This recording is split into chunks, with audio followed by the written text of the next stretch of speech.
Hello there, friends. This is Spencer Michaud, and today we're going to be doing a special post-eclipse Q and A. I thought I would just come online and spend some time with all of you today. I always love connecting with this wonderful international community that we have here, and I thought that this was a pretty intense week, and I thought it'd be nice to kind of just see how everyone's doing, and maybe talk some astrology and kind of talk it out a little bit and see how your life is turning out and how the page is unfolding.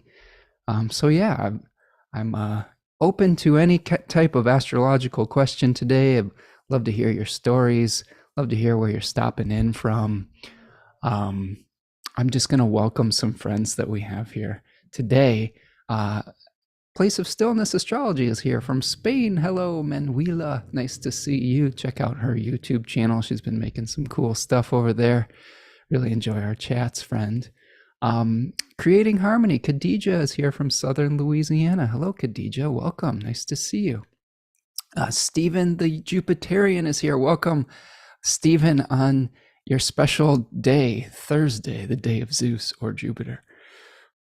Tuning in from San Francisco, California. Tarja is here from Finland. Hello, Tarja. Nice to see you. Lynn is joining us from Vermont. Welcome, Lynn. Always nice to see you, my friend. And we have another Tanya joining us from Jacksonville, Florida. Welcome, my friends. So we are going to kind of maybe go on a little journey today. We'll see how long we can go today. I don't know if this is going to be an epic 3-hour type of deal. I'm not feeling super well today for whatever reason. I scheduled this kind of late in the week, and my body's just kind of like trying to recover after all that eclipse energy. One thing I am noticing as we, enter this weekend is that the moon is out of bounds right now. The moon just entered its out of bound phase this morning, and it will be out of bounds for the next 4 days or so. And being a Cancer sun and Mercury and having a prominent moon in my chart, I'm definitely feeling it right now. Are you guys all feeling? How are you all doing with your body and like your emotions, things of that? I hope you're all hanging in there. It's been a long week, hasn't it, when we've been trying to ride these eclipse waves on some level. I'm just going to welcome a few more friends here. Piper's Pathology is here. Dawn from Mobile, Alabama. Welcome, Dawn. That's a new name. Always love seeing new friends in the chat here. Stephen is saying, this post-eclipse has given a boost to my creativity. I have Taurus on the 6th house, Scorpio on the 12th, natal Jupiter and Scorpio at 5 degrees. Wow, so you're probably feeling this one pretty intensely. I actually have this eclipse is angular for me, which means that it's over one of my 1st, 7th, 10th, or 4th house axes here, and I've got it in the 4th and the 10th house. And this eclipse was exactly conjoining my natal moon at about 15 to 16 degrees Taurus. So yeah, I'm not surprised that I'm feeling a little funky today, but we'll see. I just wanted to show up and hold some space, and I felt like doing this at the last minute here. Lynn is saying this eclipse was seriously intense, and I haven't felt great since. Yeah, I'm right there with you, Lynn. Manu says, people seem to be really tired at the moment. I'm coughing my little lungs out. More pitiable than a cat coughing. Oh no, I'm sorry, Manu. Yeah, maybe we're all just kind of recovering. Jackie is here from New York City. Nice to see you, friend. Dimfy is joining us from the Netherlands. Khadija says, my emotions have been so erratic. Mars is literally 10 minutes off my natal Mars. It has been fun. Oh yeah, we should talk a little bit about that Mars retrograde today too, because I'm sure that we've got some stories about how we're experiencing that that journey as well. And you'll probably be feeling it if you have a Mars in Gemini especially, or any other prominent Gemini placements. I'm also been keeping an eye out for my Scorpio and Aries friends who have the ruler of their sun or their ascendant. If you have a Aries or Scorpio ascendant or sun, Mars is the lord of the ascendant. or the Lord of the Sun, and that can really be a little funky too. I've been following these trends with my sports astrology that I've been doing with my good friend Adam Ellenboss and Kip over at the Astrology of Sports podcast that we've been doing on Nightlight Astrology. And I've been following American football players and the rulers of their suns to see what kind of performance they may be experiencing. And sure enough, a lot of the Gemini suns and Gemini Mars, they've all been either injured or their performance has taken a hit since Mars started retrograding through Gemini. So, and that's the one reason I do that is because it's hard to find time charts with sports figures. We only have a few time charts, so we have to kind of look at other things to figure out how we may be able to predict their performance. Okay. I'm just keeping an eye on this chat here. Just keep the chats coming here, friends. And if you're just stopping in, do me a huge favor. Like the video, subscribe to the channel. Please subscribe to my newsletter. That's a great way to stay in touch, the Spencer Michaud Astrology newsletter. If you'd like to make a material donation to the things that I'm doing here on this channel, there's a little $ in the chat called a super chat or a super sticker. That is always appreciated. Or after the fact, you can buy me a coffee at buymeacoffee.com. Okay, more friends stopping in. Carolyn, how you doing? Carolyn says, I'm liking it. I'm assuming that you're referring to the eclipse, Carolyn. But my friends aren't doing so well. Oregon, or maybe it's just too early to tell. Exact my natal Venus. That's a good point, Carolyn. And I'm happy to hold space for all of you today. Thank you for the compliments, Carolyn, in your next comment. A lot of the times when we're experiencing eclipses, there's always this kind of energy about like, oh, I thought something really big was going to happen, or something really exciting or intense.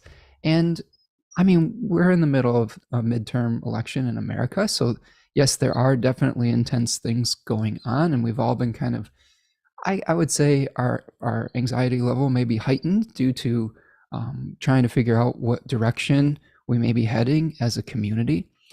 But I think the thing to think about is that eclipses aren't just regular full or new moons. They bring about chapter markers and turning of the chapter page, right? Where we may see these events play out over the next, I don't know, few months at least. So if you didn't have some like life altering event that happened and right on the day of the eclipse, you might just have to wait a little bit and be patient and see what unfolds, and maybe just take note and take stock of any seeds that were planted around that period, or any symbols that came up that may be giving you some insight into what you may be in store for. And we can talk maybe a little bit about the houses that may be affecting us in different parts of the zodiac today if you want as well. Okay. Oh, Piper, you found me over on Nightlight Astrology. That's awesome. I'm very much in gratitude to Adam for not only being a student of his for many years, but for him bringing me on his channel and working together as colleagues. It's really, really exciting to work with him, and he's a good friend and a really great astrologer. So I'm really excited that there's a lot of people that find me in my channel through his outreach. So that's very cool. Thank you, Piper. Faye is here. Nice to see you, Faye. Paul is joining us from Scotland. Welcome, Paul. I love that we have all of our European friends stopping in. That's part of the reason I like to do it around this mid-afternoon time on the East Coast of the United States, so we can have the most amount of people be able to participate. Piper says, I'm realizing this whole year has been a resolution of last year's eclipses on my Gemini moon/sun. It was rough all year and leading up to this, but I feel closure now. Yeah, and one of the things to consider if you have prominent Gemini Sagittarius placements is that you've just been through an eclipse series in the past few years. Before the eclipses started happening over the Taurus and Scorpio axis, they were happening over the Gemini Sagittarius axes. And that, was probably pretty intense for our Gemini Sagittarius friends, whether it was your rising, your sun, or your moon. That can create a lot of changes within your life for sure. All right, Creating Harmony says, a week after the 10/25, the October 25th eclipse in my third, I got invited to a new bar. It seems like it'll be a regular new hangout that is actually fun. Oh, okay, and you're in a fifth house perfection year, so you found a new local watering hole, and maybe that will help lead to some new friendships, some new community alliances. That definitely could be something to keep in mind.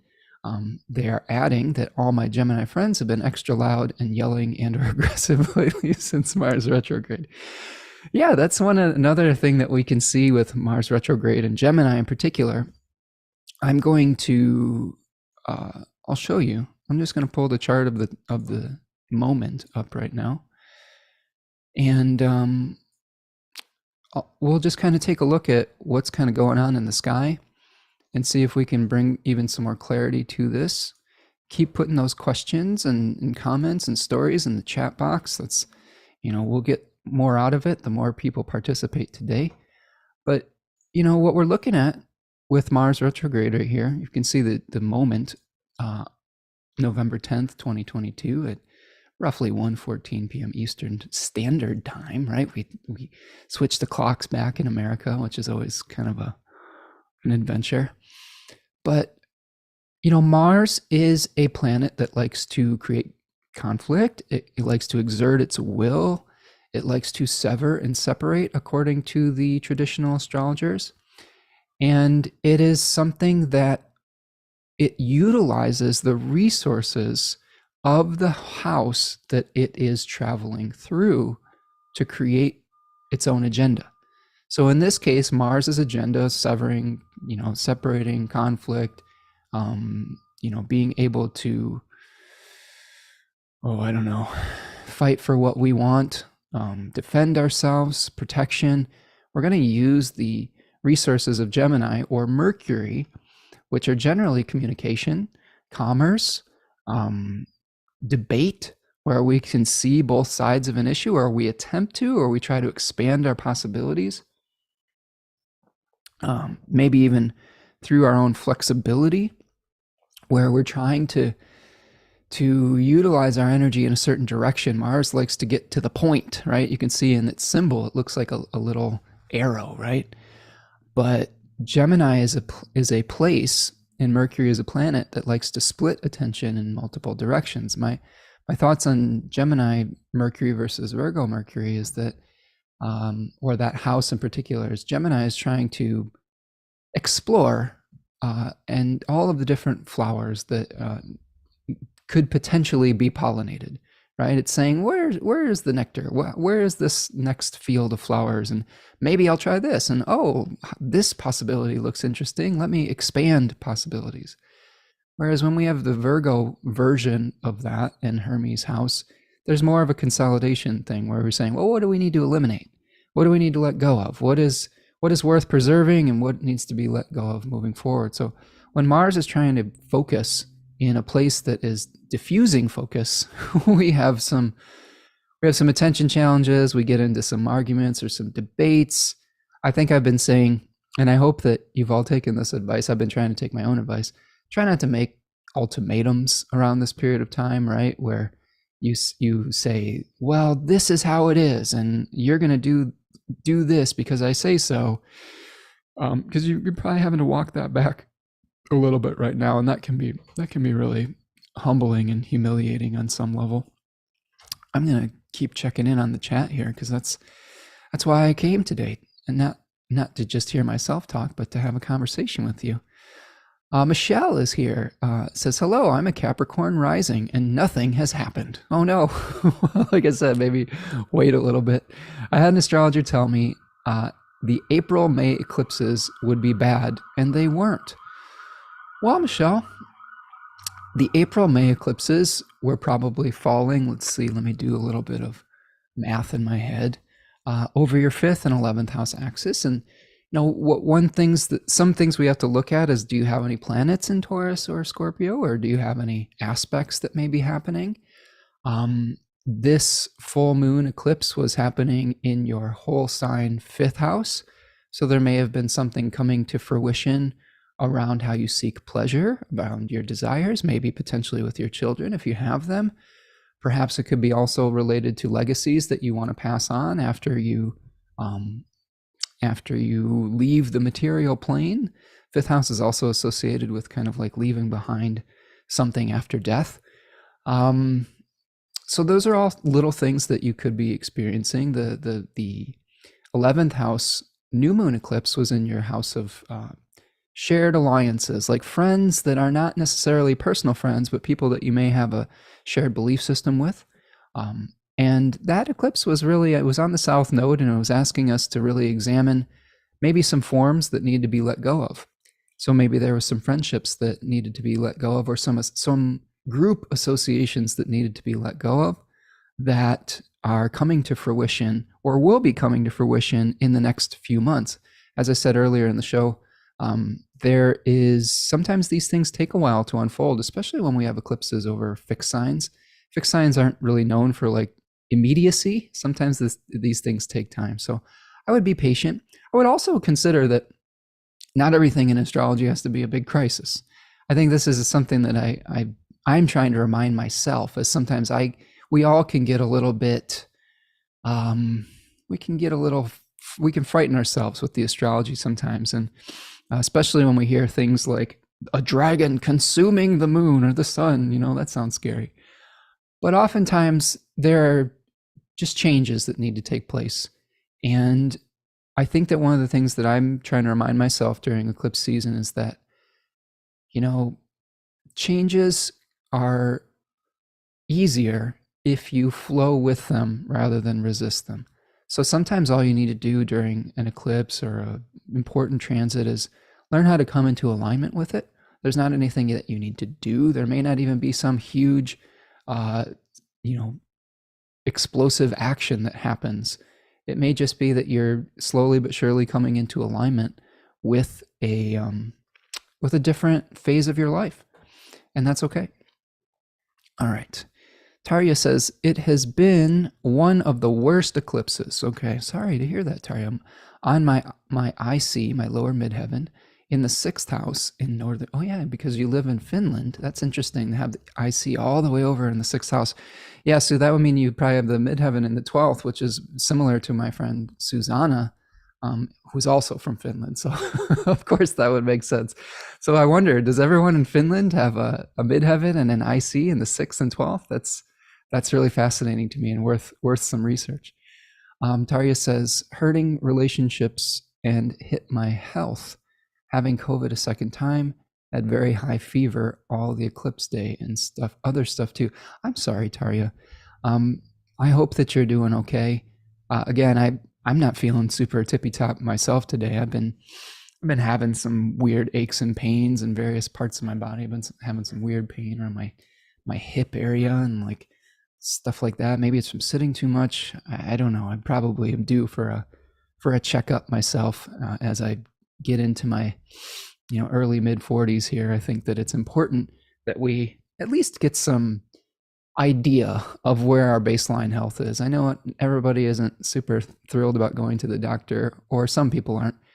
I'm not always super happy about going to the doctor and tend to avoid it. But I think that as we get older, preventative care can be really important in these times. And a lot of times we tend to avoid asking for help until it's kind of a much bigger problem than it needed to be. So I would encourage all of you, and this is me also telling this to myself, I encourage you to go ask for help before something gets super bad, or if you're feeling really in a difficult spot. There are resources available hopefully for you. And probably in Finland, don't you have like centralized healthcare, medicine, universal healthcare in one of those Nordic countries? So there's no excuses. Okay. And I could be wrong about that. My global politics, healthcare for individual countries is shaky at best. But I seem to remember that Europeans tend to have some decent healthcare in most places. Stephen says, I am in a 5th house perfection year at the age of 52. I have also started my own YouTube channel. Well, congratulations, Stephen. I wish you luck and success with that. It's always nice to be able to share our process and to get our voice out there. And, you know, the thing that I like about YouTube and doing this work is just creating community. I think that this week I was desiring to just have a conversation with all of you this week and be able to connect in that way. And maybe just I was missing a little bit of that kind of shared experience. One of the things I miss about performing as a professional musician, I don't really perform much anymore. I'm kind of leaning into my Saturn part of spirit ruler. I switched over from a Jupiter period, L1 period from spirit, from in zodiacal releasing. There's a technique called zodiacal releasing where, you know, your part of spirit sort of is, or lot of spirit is related to maybe how you consciously feel in the world. And I switched over from a Jupiter, 12-year Jupiter period to about a 56-year Saturn period, or 59, I guess it may even be, because it's going to go through Capricorn and then switch over to Aquarius, and I'm kind of in the very beginning stages of the Capricorn version of it. And it's, you know, my experience with that has been that I've become much more isolated. There's been a lot more, less impetus or less drive to go out in public. I mean, part of this is coinciding with a global pandemic, so that's understandable. But that just kind of like solidified it in my mind. I was feeling that before it even happened. And I'm kind of leaning into the hermit life a little bit. And I have the luxury to do so, and I'm very, very grateful for that. But there's definitely a mind shift that happens. Just been much more interested in my studies and learning and teaching and sharing in that regard, and much less interested in globetrotting and adventuring, which is something that was a driving desire that I had when I was in my Jupiter phase. So I'm just observing. I'm not saying one way or the other is better. I think that I'm just observing my own journey through having an L1 Time Lord that switches from Jupiter to Saturn. I'm curious to see how that might be working out for all of you. But Stephen, congratulations on your YouTube channel, and I hope that you're able to build your own community as well that will bring you joy. Khadija says, what do you think of my Leo sun at 16 degrees making that transiting eclipse T-square a grand cross in my chart? Oh boy. Well, that's a lot to unpack, isn't it? Well, first of all, I'd probably have to see your entire chart, but I can just, in general, I'm going to put your sun in Leo, and we can just take a look at it. So Khadija has a 16-degree Leo sun. So here is the sun right now in this moment. Let's say it's at 16 degrees Leo. Khadija, could you just at least tell me what your rising sign is? That will help me to kind of break this down, because it's a lot easier to be able to have that extra information. The first thing I could say, though, is that holy cow, friend, looking in the mid, not just a T-square. It's a grand cross that you're dealing with here. So what we are looking at, if you have a sun in Leo like Khadija does at 16 degrees of Leo, is an opposition with Saturn and a square with the sun in Scorpio right now, and all of those other planets, Mercury and Venus in Scorpio, and the nodes. The moon, or sorry, your sun has also been sort of riding a place called the bending of the nodes, where the nodes are moving in a direction that may have put you at a feeling of a crossroads. Whenever you have a planet that's square the nodes, it feels like a turning point. It feels like where you're either moving away from something and towards something else. I mean, I know that's a very simplistic way of thinking about it, but we see this when planets are squaring the nodes as well. It's called the bending of the nodes. So today, literally today, the sun is squaring your natal Uranus. Or not natal Uranus, transiting Uranus is squaring your natal sun. So that can, lead to shakeups of consciousness, of awareness, of identity, and Khadija is telling us that her rising sign is Virgo. So let's shift the chart around and see if we can put Virgo on the ascendant and kind of break this down topically. Okay, so I will shift gears here just to see what else we could be dealing with. So, Sun in the 12th house in a Virgo rising chart. And all this mess is happening in these cadent houses, right? So one thing about cadent houses that is interesting, and what I'll do is I will use these chart examples, I hope, to teach some interesting concepts that I've been researching just from actually reading lists lately. I've been reading Demetra George's Ancient Astrology and Theory and Practice, Volume 2. Been doing that with my book club, my guided group study book club, which has been going really well. I'm really excited about that and have some really nice conversations with folks bi-weekly. And we have a nice group that has a Discord discussion group that's been very cool too. One of the things I've been learning about cadent houses that I think is really interesting and that is giving me a lot of insight is just the concept of a cadent house. But when I say cadent house, what I mean is house number 12, 9, 6, or 3. And these are houses that are falling away from the angular houses, okay, which are 1, 10, 7, and 4. And ancient astrologers thought that those were places of power, mostly because they were turning points in the daily motion of the sun. So on the rising, you have the sun switch in direction to emerge from the horizon. It's a phasis moment, an omen that's speaking. When it gets to the midheaven, it stops climbing and it starts descending. And then, of course, it goes underneath the horizon at the descendant and starts rising again after it passes the lower midheaven or the IC. So those are very powerful points where you might feel things really personally.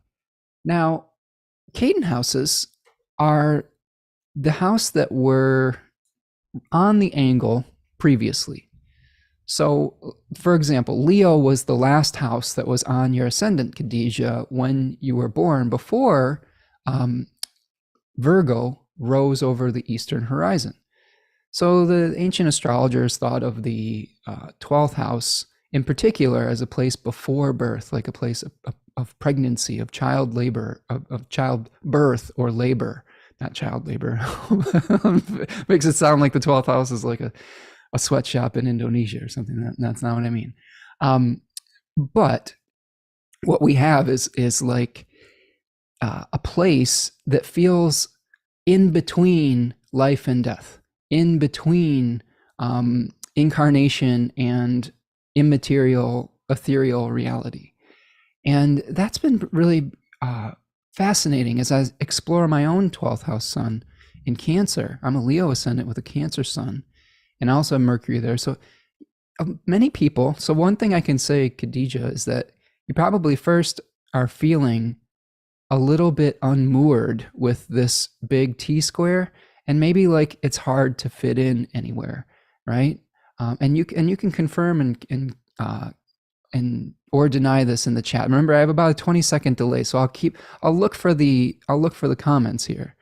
But the one thing I can say is that this is you're probably feeling pulled in a lot of different directions away from empowerment potentially, which can be very, very difficult and challenging, especially for a Leo sun, which probably, as I'm imagining, as a Leo rising, but it might be a little different as a Leo sun. I would say Leos in general would want to feel empowered. The sun is a very vital force that likes to maybe do its own thing and direct its own path. And when you've got all these planets pulling on the sun in the 12th from all these different directions, you've got Uranus in the 9th house that may be shaking up your belief system. There may be something that you may be learning something, that's shattering your worldview right now that could make it difficult to figure out what your identity is. You also have Saturn in the 6th house, which may be really bringing a lot of responsibilities in matters of either your health or through injuries or illnesses, or potentially through any type of thing that would pull you away from a sense of completion. It's really important with the sixth house. I always ask clients with this, do you feel like you're being pulled away from finishing something? Because the seventh house is related to the setting sun. It is the western part of the chart. And usually at the setting sun, we have a celebration, or we have something where we can finally relax from the toil of the day. And the sixth house says, you're going to toil, you're going to keep toiling. You don't get any rest, and you're not going to get credit for it either. So there's probably, some intense stuff that is pulling you away from that sense of completion. And then with all the stuff moving through your third house, this may be really affecting kind of your daily rituals and routines. I like to think of the third house not only as siblings and your neighbors, things like that, but also just the way that you go through your daily habits. A lot of the times we think of the sixth house as our daily habits, like because of the conflation of the 12-letter zodiac with Virgo. I think of it more as the third house, because the third house is related to the joy of the moon. It's related to the little short journeys we do every single day that are cyclical and repetitive. So there may be something highlighting with this eclipse over the third and ninth house axis, something where your daily routines may be changing due to a big shakeup in your belief system, in your why. Okay, I always think of the ninth house as trying to find your why. It pulls us away from action out in the world, the 10th house, because we're trying to find meaning. A lot of the times we need to find meaning before we can take action in the world. And I think that is part of what you might be seeing here. So I hope that was helpful, Khadija. And I'll look in the chart now to see if there was any confirmations there, and just keep looking for the comments here. So there's a little mini reading. And if you'd like further instruction, I am available for readings. I can do transit readings, natal readings, fixed star, tarot stuff, whatever you need to find guidance. And it will be a lot more personal with being able to unpack all of the different degrees and stories and context it's making with your personal chart. But that's the kind of the Reader's Digest generalized version, just based on where that's happening in your particular house placements. Okay, let me look through the chat. Let's see. Okay, we've got some people that are, let me go back. Wow, really nice comments here. Manu's talking about the worst expression of Mars and Gemini is gaslighting. Not that it has to express itself in that way, but it could. I agree, Manu. Gaslighting is no fun, where people are trying to tell us what we should and shouldn't believe, and most of it is a lie. And even though our gut may be telling us something different, people are trying to distort our realities, and that's never a fun thing. So just try to ask a lot of questions, especially because that retrograde Mars is making a square to Neptune. So reality could be even more distorted as it gets closer to the exact square that's going to happen probably in the next few weeks. All right, so let's see. Piper says their Aries sun husband has been a bear. Oh no. Well, it's your fault for marrying a wild animal, I guess. I'm just kidding. It's my dad joke. Lynn says Mars is in my 6th, and since it's gone retrograde, I've twice cut and twice burned my hands. Interesting.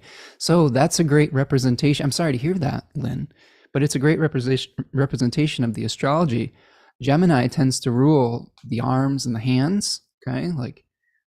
And it's in your 6th house of injury, illness. Mars is also a planet that cuts and burns. It uses fire and sharp things to do its business. So yes, be very careful with fire. Be very careful with cooking and things of that nature. Yeah, and another thing to think about with the 6th house is it's a house of fortune. It's the house of bad fortune. So a lot of the times, the reason why it's a house of accidents is because we can't always predict the things that it's going to bring to us.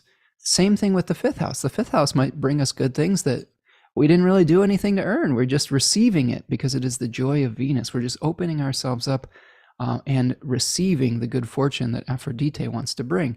Same thing with Mars in the sixth. Mars is saying, hey, I'm creating maybe a misfortunate circumstance. It's not necessarily your fault, although we can try to take steps to mitigate some of the nasty parts of a bad Mars transit, maybe just by slowing down, really being extra careful. But even when we do all those things, sometimes there's still things that we experience. So or give it an outlet. Like one of the things I like about one of my favorite authors, T. Susan Chang, she talks about doing like sympathetic magic with this.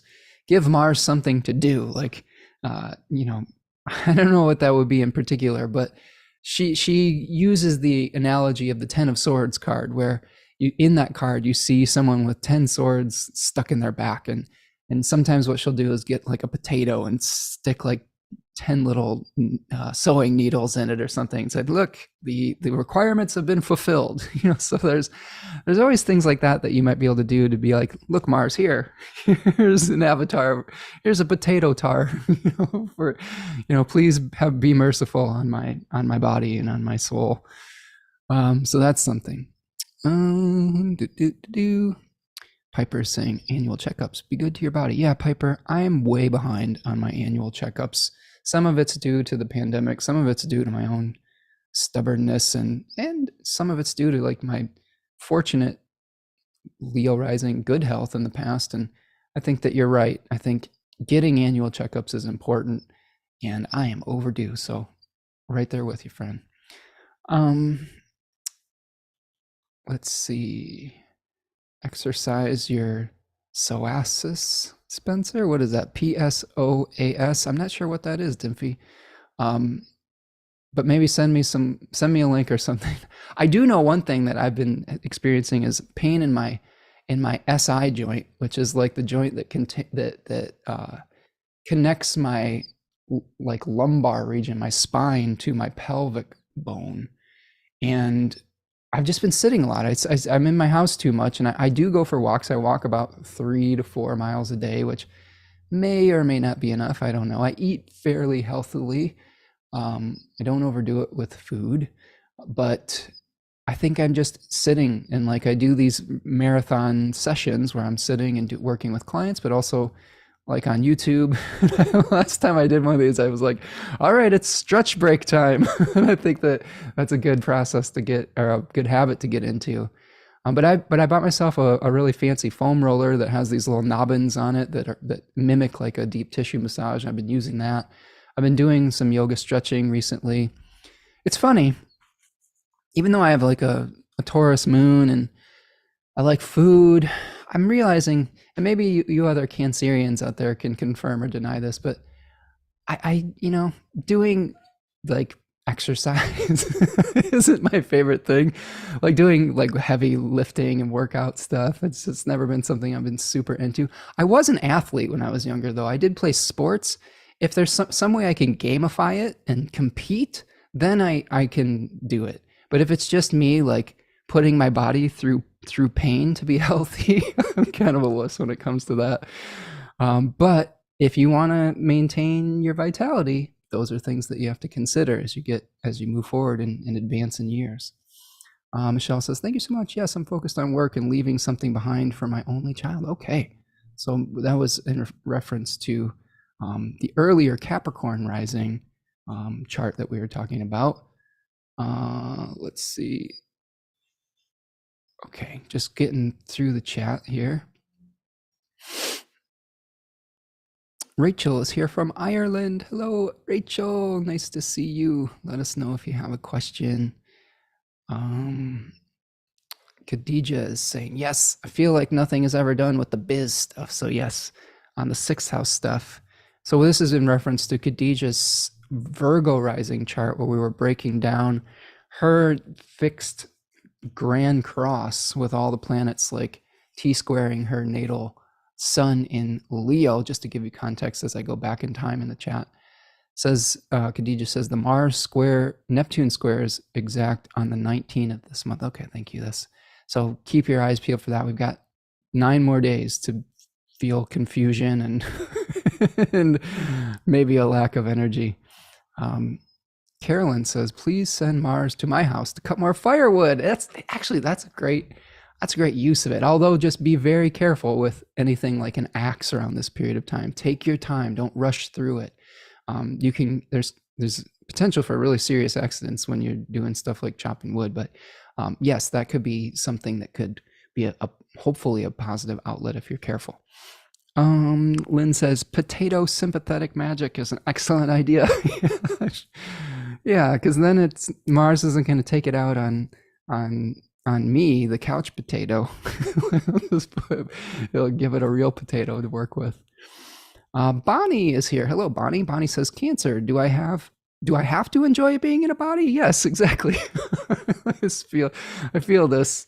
I do tend to be very in my head quite a bit, especially as I've gotten older. And like I said, I was an athlete, a musician growing up, and I really tried to embody more. But as I've gotten older, being embodied starts to become more of an effort, I think. Sometimes we can fall off the path. This is the real talk about middle age. It's not just about going out and doing something. It's, oh, well, you went out and exercised a bunch today. Now you're going to feel like shit for the next couple days. And if you have sort of a low pain threshold like I do, you're not like aching to get out and like tear all your muscles apart. But again, no pain, no gain, right? And I think sometimes you go through that and the mental discipline necessary so that eventually your body becomes stronger and you avoid even worse pain from not doing the hard work. So that's something I'm trying to make a shift as I get older. Dimphy says, psoas, P-S-O-A-S, psoas. The only muscle that connects your lower body with your upper body. Too much sitting shortens it and can make you depressed. Okay. Is that the one that is in the front of your hip? Like that it is over like the big like plate area of the pelvis? Because I've been stretching that muscle out, and that actually the foam roller is really helping with that. Maybe that's it. Okay. Yeah, let me know, Dimphius, if that's it. Or send me a picture of it. I'll just look it up when I'm done. Steven says, same with Sun and Pisces in the 4th at Bonnie. Okay, so they're having a conversation. Okay. Rachel says, I'm a Cancer rising from a very active family. Only discovered much later, I hate sport. The best kind of exercise is the one you enjoy. And I personally enjoy long, but not forced walks. I agree, Rachel. I really enjoy walking out in nature, taking a walk and having conversations with my friends or with my partner. I used to really enjoy playing basketball, and I was a hockey player for a long time. I sort of retired from playing baseball as an adult too. I played baseball when I was growing up, and I played like men's league softball, but I'm very competitive. And as a Leo ascendant, it's very, very hard for me not to give it my all in the moment. And I was getting injured quite a bit. And if you know anything about the Leo folks in your life, it's very humiliating to not be able to perform at your very, very highest level or best. And I was finding that I was just getting really injured doing like diving around for fly balls in the outfield on a softball diamond and running and sliding and pulling all of the muscles in I pulled my hamstrings a bunch and my quads, and I was just really getting nicked up. So I was like, I don't really want to be injured. And I've had some really serious knee injuries in my life too, so maybe that's part of it as well. And some shoulder stuff. I dislocated my shoulder a number of times in high school diving for fly balls because I just couldn't do it regular. I had to like leap like a Superman like all the time. But yes, I do miss competition a little bit, but now the exercises that I like to do are walking, and I do some yoga. I have a trampoline that I jump on every once in a while too. But yeah, just some of the regular stuff that I used to do before the pandemic hit, like, Used to really go out a lot more. I'm spending a lot of time in my house. I've been kind of a hermit lately. Uh, it's reduced my activity, and I know I need to increase that. So, cheers to the reminder. Um, Let me keep on looking. And so, okay. Hey, Kate is here. Hello, Kate. Psoas. Okay, thanks, Bonnie. Sorry, silent P in the beginning. All right, I'll look up the psoas muscles. Because yes, as a Venus and Gemini, I prefer to pronounce things correctly, but I don't always get it right. Rachel says, it's funny that when we find ways to be embodied, our minds tend to free up and become more creative. A bit of effort is needed, but I don't honestly believe it has to be painful or hard work. Well, amen to that, Rachel. And I think that we all go through some challenging times in our life where doing the things that we used to do are a little bit more difficult. And I'll be honest with you, friends, and I'll just stop the share for just a second here. I've been a little depressed lately. I mean, I've had a difficult year, and this isn't a pity party for Spencer, but I lost my mom this year. I lost my grandfather and my great aunt, someone who I was very close to. Still coming off the effects of 2.5 years of being scared of going and being around people and losing a lot of the social things that I was used to doing. It's tough. I mean, and I think we all go through some of these things, and sometimes that feeling can be hard to shake. And I'm working on it one day at a time. I mean, I think this is the vulnerability that comes out at eclipses, and this eclipse is connected to what you were feeling in April.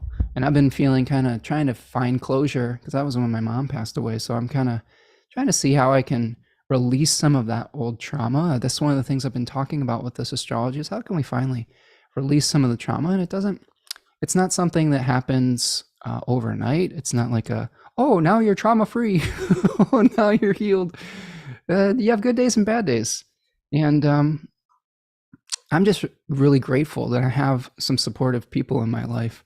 I'm grateful for my astrological community. I'm grateful for the people in this chat and on this channel. Grateful for my partner, Tanya. She's been a really supportive person, and I have a good relationship with my daughter. That was the other thing that's happened this year. My daughter moved out and went to college, and that's becoming an empty nester after a lot of identity wrapped up in being a parent for so long. I've been a parent since I was 23 years old, and that's a kind of a young time to have a kid. And now trying to figure out who you are after your kid's grown up and gone to school is another thing that can be a little disorientating. Yeah, Kate's asking if we're going over Mars Neptune. In a roundabout way, yes, we are. I'm expressing my Mars Neptune thoughts right now, which Mars Neptune, really can dissolve our willpower on some level. I find Neptune is a planet that is it dissolves the boundaries between the physical and the maybe the spiritual or the metaphysical. I often find that as like a power outage on some level. Sometimes that can be a really good thing. Sometimes we're attached to the physical reality to the point where we need a dissolving, a transcendence of some sort. Other times it can just feel like it's hard to get motivated, and we may feel, like we're getting lost in the ocean of consciousness on some level. So Mars wants to move forward and go fast, and it's retrograde right now. It's hitting Neptune. There's just a lot of reconsiderations that we're going through that are, I think, important that we need to deal with on the day-to-day basis. Okay. Dimpy's going to send me more information. Cheers to you. I'm going to get a little snack here. I've been drinking these little pea protein shakes just so I have some calories, excuse me, while I do these things so that I don't get low blood sugar. Rachel says, yes to movement that is in nature or in good company. I agree. And I have my animal companions too. I have some really great cats that are these big, giant, part Maine Coon cats that keep me company during the day. I call them my wizard cats. They're Gandalf and Radagast, and they're beautiful babies.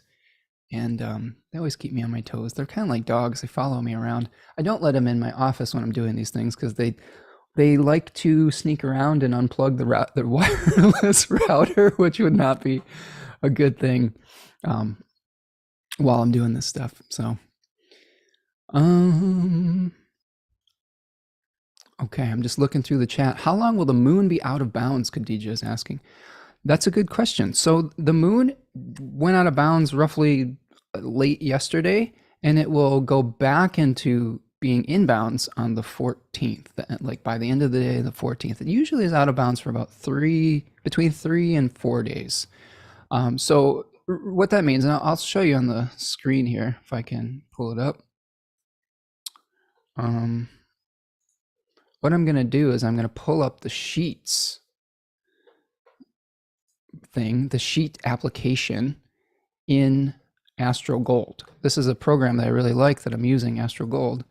And this is a version, this is where you can see all the different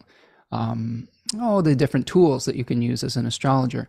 So what we're talking about when we're talking about moon out of bounds is the moon is on a path.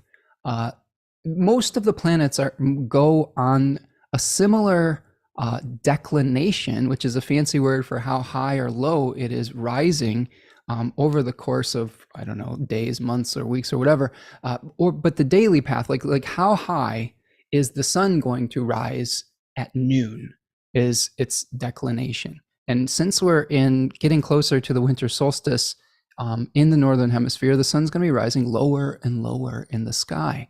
So you can see that the sun has a southern declination around this time of year. Okay, so there is a general path that the sun takes over the course of a year, and it never gets higher or lower than 23 degrees and about 26 minutes. It may be 36. I can't remember if it's 26 or 36. But when it gets outside of that range, when any other planet gets outside of that range, because the sun never will, that's this further south or north in the sky that the sun will travel. But these other planets will appear to travel outside of that path of the sun. And when they do that, they're said to be out of bounds. And then they sort of are not acting in the way that they would normally act, that would be maybe socially acceptable or under the power of the solar king, if you want to think of it that way. And they're a little bit more like mavericks. They're a little bit more like wild cards. When the moon is out of bounds, we may be really in our feelings. Our bodies may be doing things that they don't normally do. Like I'm really tired today. I didn't sleep very well last night for whatever reason. But I think that we also can see this with Mars out of bounds right now too. So here in the Sheets app of Astro Gold, you can see that right now the moon is at 23 degrees north, 59 minutes, which is outside of that 23, 26 or 23, 36. I can't remember which one it is again. But you can see that's when you can see that the moon is out of bounds. You can also see that the Mars is out of bounds right now too, at 24 degrees north, 17 degrees. Okay, so, or 17 minutes, excuse me. And Mars has been out of bounds since shortly before the retrograde and will continue to be for a few months. So our ability to utilize martial things is out of the ordinary right now too. So maybe our anger might be a little bit exaggerated. We may be trying to individuate on some level in ways that aren't normal either. And we may be frustrated with that. I think that the combination of Mars retrograde and it being out of balance leads to probably some frustration that's expressed on, I think a lot of the times we demonize the other. We project our shadow onto some kind of other, right? And really, the thing that can really be helpful is integrating whatever, and this is where we get into psychological astrology, or like Dane Rudyard or Carl Jung and things like that, where we need to integrate some of those things that we're projecting onto somebody else. This is a common theme with Gemini. It is the sign of the twins, one mortal, one immortal. One dies, one lives, and one has to give something up to be able to allow this other sibling to live again. So there's sacrifice involved with it, but there's also just a projection of the things maybe we are upset about with ourselves, we project it onto others, and that can be really toxic around this period of time, and something to really watch out for. And you see this on election season too. Um, we as human beings, we go through periods of time that are difficult. One of the laws of, I think, just spirituality, or I don't know, I'm not an expert in Taoism, so please don't ascribe that to me, but I like studying Taoist philosophy. But some of the things that I've learned from just my very kind of brief explorations into that philosophical tradition is that life is about cycles. Life is about increase and decrease. And sometimes we're going to be on the upswing, and sometimes we're on the downswing. And a lot of times people have a hard time accepting the periods of decrease, the periods of rest, the periods of lack, and they want someone to blame. And we've been trained to point fingers for a long time. And I think it's really tragic. And I think that if we would to come into alignment and accept that sometimes there are times when we need to rest, sometimes where we need to give up some power, right? Like there's people that are consolidating power in various countries recently, trying to, unfortunately, we're seeing a rise in authoritarianism, which I find very disturbing. But I don't know. I don't even know how to unpack all that right now. I don't want to get into a super big thing about it. But I think that it's important to try to figure out how we can integrate the things that are challenging. And that doesn't mean that you don't do things externally. I think most of you know that I've been encouraging you to go vote if you're in America with the midterms, and do everything that you can to alleviate the suffering of others. I think that's important. No matter how you voted, I hope that you voted with your heart, and I hope that you voted to alleviate the suffering of others rather than to disempower people. I think that that's something that I hope everyone universally can agree on. So I'm going to take a look at the chat again here. But yes, out of bounds stuff is interesting, isn't it? That's something I've been really looking at in my explorations of the astrology of the month. Oh, we've got some really great comments. I think I'm probably behind on the comments quite a bit, so I'm going to go back and see if I missed any questions. This is a good time to remind you, please hit the like button if you are new to the channel, or if you just want to support the work I do. That's the easiest thing you can do. Like the video, please the algorithmic gods. Subscribe to the channel and my newsletter. If you want to make a material donation, there's a little $sign. It's called super sticker or super chat. That really helps me keep the lights on here. You can help me to pay my bills and to buy new books and to keep on learning so I can keep on sharing. That's what I hope to be able to do with any resources that I receive, is to pay it forward and to continue just to be the best version of myself so that I can hold space for all of you. Okay. Reading. Do. Yeah, Bonnie's catching up on the chat. Let's see. You know what I've been missing, friends? And I'll just say this while I look at the chat. I've been missing having the shared experience that is an emotional experience rather than an intellectual one. I've been missing listening to music with people, together. Like, I don't even know how to manifest that, at the moment. I don't know how to play music on this channel without alerting the copyright gods, but I think what I might start doing is just maybe in my newsletter is just being like, here's the song of the week that's really moving me. And I'll tell you who's been really inspiring me this week. And if you follow me on Instagram, you probably know this. Whitney Houston. I'm an unabashedly a big fan of Whitney Houston. I think her voice is just so incredible. She's all heart. And I just randomly on my radio, I'm an old fart, so I listen to Pandora radio. Whitney Houston came on, and it was one of the songs from The Bodyguard, which is which I watched with my partner after this day, because I became obsessed with Whitney Houston for the entire day. I was just listening to Whitney Houston all day long. And that song, that I Have Nothing, was just like, oh wow, it was stuck in my head over and over and over again. Just an incredible voice, an incredible instrument, and someone who I would like to learn more about their life. I know that there's a documentary that people have been recommending to me. There's a really tragic ending to her life, but really in the moment. And yeah, how can we recreate that? Like when we get on this channel here, we're doing a lot of intellectual work. I'm doing a lot of talking. I'm doing a lot of breaking down and analysis. But I kind of miss just that, like, wow, let's just share an emotional moment. Okay. If anybody's got any ideas, let me know. Khadija says, I think these isolating times are especially hard with us suns in dark houses. Ooh, yes. I'm getting some definitely chills of realization with that. Yes, 12th house sun traumas for sure. It's not easy for people that have cadent. Well, I don't know if it's cadent. Dark houses is what Khadijah's talking about. Things that don't aspect the ascendant. In this case, it would be 12, 2, 8, and 6.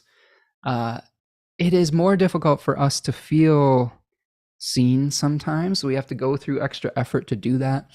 And when there's these extra factors that get put in our path, it can be really kind of debilitating, I think, on some level. So yeah, I feel you on that. And maybe this is another reason why I think it's good to show up for these things weekly.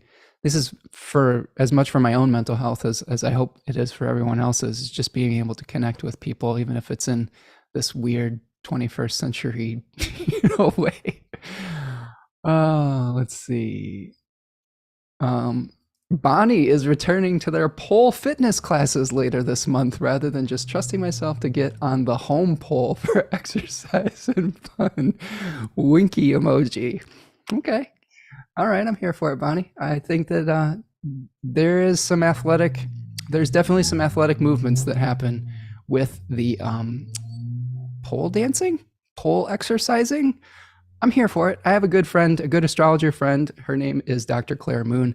And she is an excellent pole performer, I guess you would call it, as well, and has posts some really great videos, and it looks very athletic, and I'm sure that you have to be in amazing shape to do that, so I'm here for it. Yeah, and thank you, Bonnie, for your support and the hugs for the losses this year. They are not small. It is a lot to process.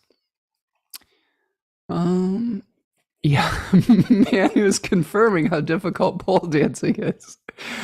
Oh my God, pole is the most challenging I ever tried. My whole body hurt. Never went back, but it looks great and easy. Sure. I would last 2 seconds trying to do any of that. So I have a lot of respect for those athletes that are utilizing that as a way to stay in shape. Justice for All is here. Says, I am grateful for each day, and even if they are difficult to get through. Me too, Justice for All. I am grateful for I'm grateful for this community. I'm grateful for all these books. I'm grateful for my cats. I have a nice neighborhood that I can walk through that I don't take for granted. I live in a really interesting town that is, there's a lot of diversity in our town. And the neighborhood that I live in is very there's just a lot of cool people in it. There's a lot of cool people. There's a lot of beautiful old antique houses. And I just really am thrilled when I get to walk through and meet all the cool people of Ypsilanti, Michigan. Just give a shout out to Ypsi and all the neat people that I get to see on those walks. So yes. Steven says, you never stop being a parent. That is true, Steven. But I will say, it is a different experience than when you're not in the daily practice of having a daily interaction. My daughter is actually very independent. Maybe this is just a phase she's going through. She's 18, finally out on her own, and it's, the like Cats in the Cradle song keeps like churning around in my head, where it's like, sorry, Dad, I've got things to do. Can I have the keys? Whatever. But I know that it's cyclical, and she's going through a process of individuation, and I'm trying to give her the space she needs to go through that. And yeah, it's a lot, but indeed. Kate says, tectonic plates, Spencer, shifts in timeline and generation, like the scars we wear. I'm really proud of you for the mentorship you've been able to provide through this endearing. Thank you, Kate. This is something I try to do. I try to show up.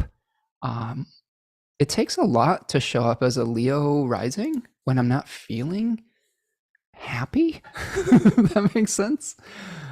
In the past, I would kind of disappear, and if I didn't feel tippy top, I would just retreat into the background, or the little, that little Homer Simpson gif where he like retreats back into the bushes.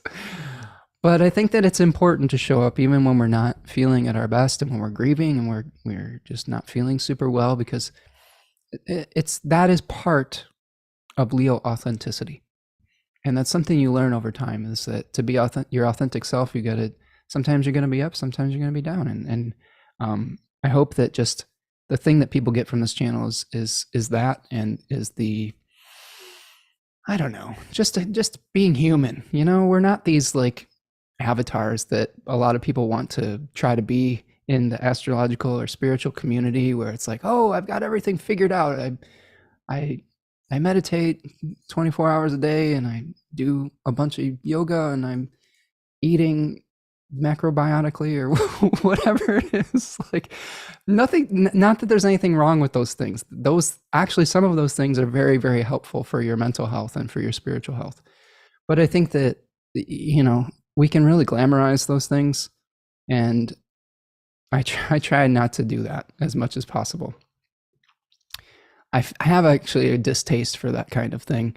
I have like this eyebrow of like skepticism when someone is like, look at how perfect my life is. I'm like, you're full of shit.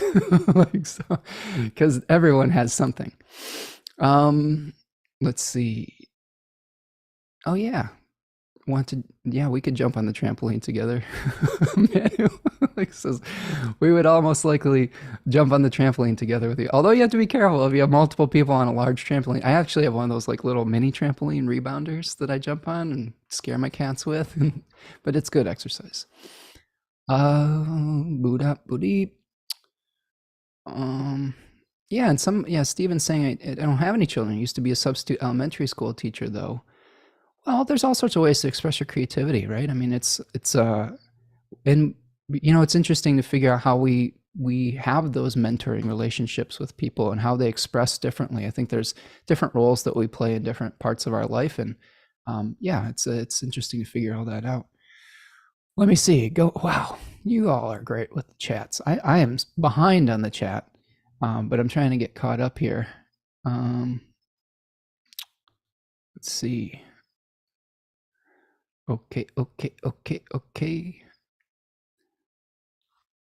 So many good comments.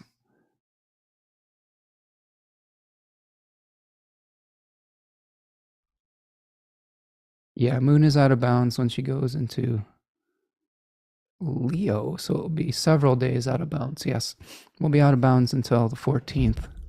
And other people are expressing the challenges in their life. And I hope that by expressing some of the things I'm going through, it helps allow you to be vulnerable in ways that hopefully will lead to catharsis and healing as well. Bonnie says, poor sleep equals eclipse plus shifting out of daylight savings time. Oh yeah, for sure. Don't get me started on the daylight savings time shift rant. I wish we would just do daylight savings times permanently. I don't or standard time. Sorry, standard time permanently. I don't really like daylight savings time. I think standard time is much more in alignment with what we naturally would do. So yes, I think everybody's probably feeling that a little bit. Piper says we have to stay positive to be a guide to others and a soft place to land without judgment. Yeah, I try to do that. Piper. As bad as I'm feeling, I try not to fall prey to hopelessness. There's always a silver lining. And one thing I always tell myself and others is this too shall pass, right? And maybe, when we're fatigued, it's harder to feel that. But you get a good night's sleep, you get something decent to eat, you go for a walk, and it can really change your mood. And that's one thing I've learned as I've gotten older, is that if I'm in a little bit of a darker spot, that it's temporary, hopefully. Misinformed in motion is here. Everything has been disturbing because we all are doing is working and trying to live a normal existence. Yeah, sometimes the daily grind can be really difficult, can't it? Rachel Fletcher is here. Hello, Rachel. Joining late, but hello to this fabulous group. Welcome, friend. I know that you've probably been here for about 30 minutes now. I just get caught up at the end of the chat. Lots of air shares going on. Very mental, and indeed, says Bonnie. Okay. Yes, Steven, you're a Whitney fan. All right. I'm not afraid to admit it. I love Whitney Houston.